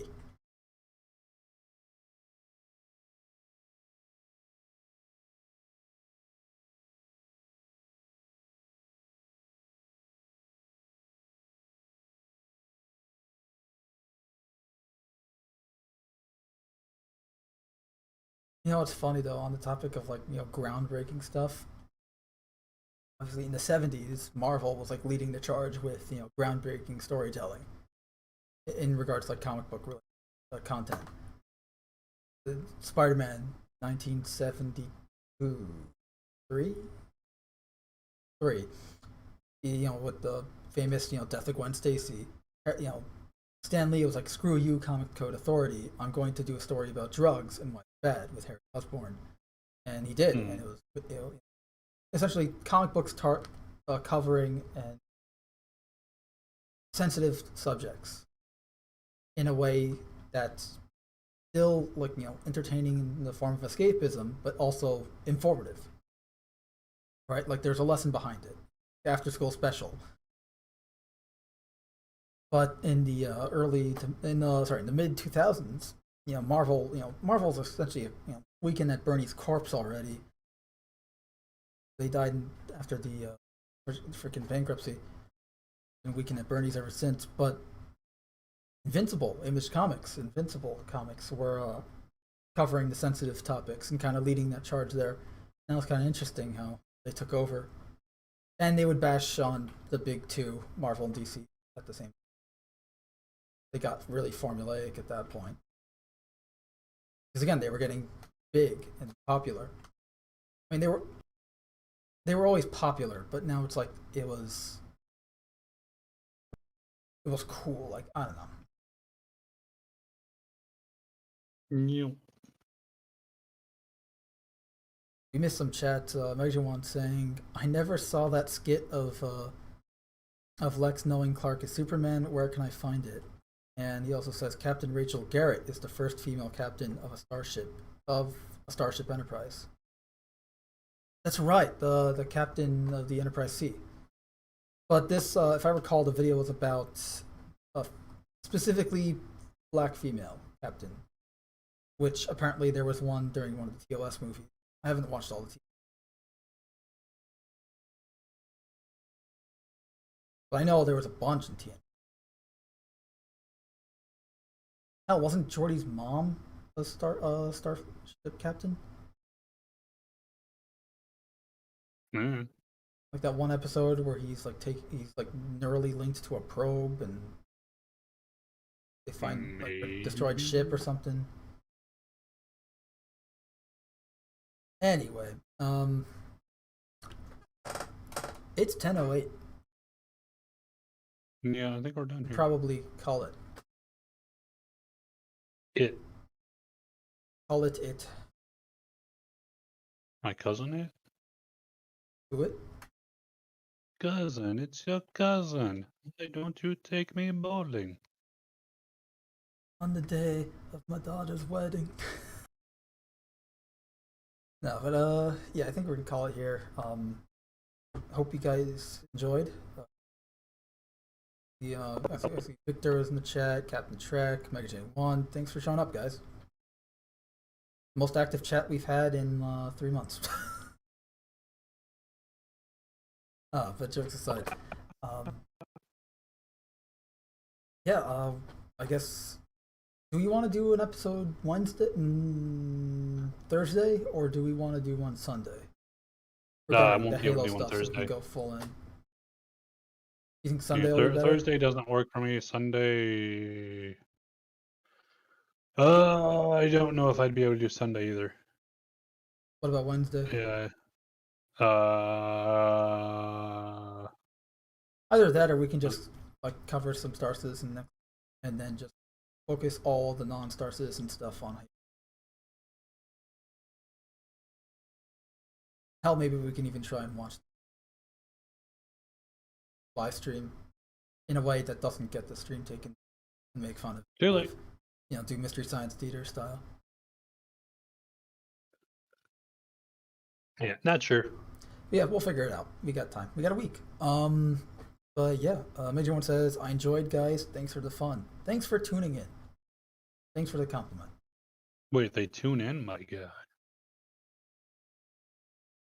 Tune in, they chip in. Chip in, they chip Part of out. the ship, part of the crew. Anywho. Yeah, that's gonna be it. I hope you guys enjoyed. You guys know the drill. Share, subscribe, all that fun stuff. Links in the description for the Discord server along with the merch stuff if you guys want cool stuff. And that's really it. Are we doing anything in Star Citizen this week? Aside from just maybe playing here and there?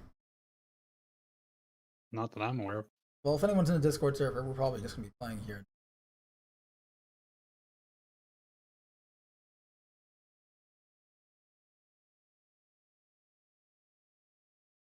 That's it.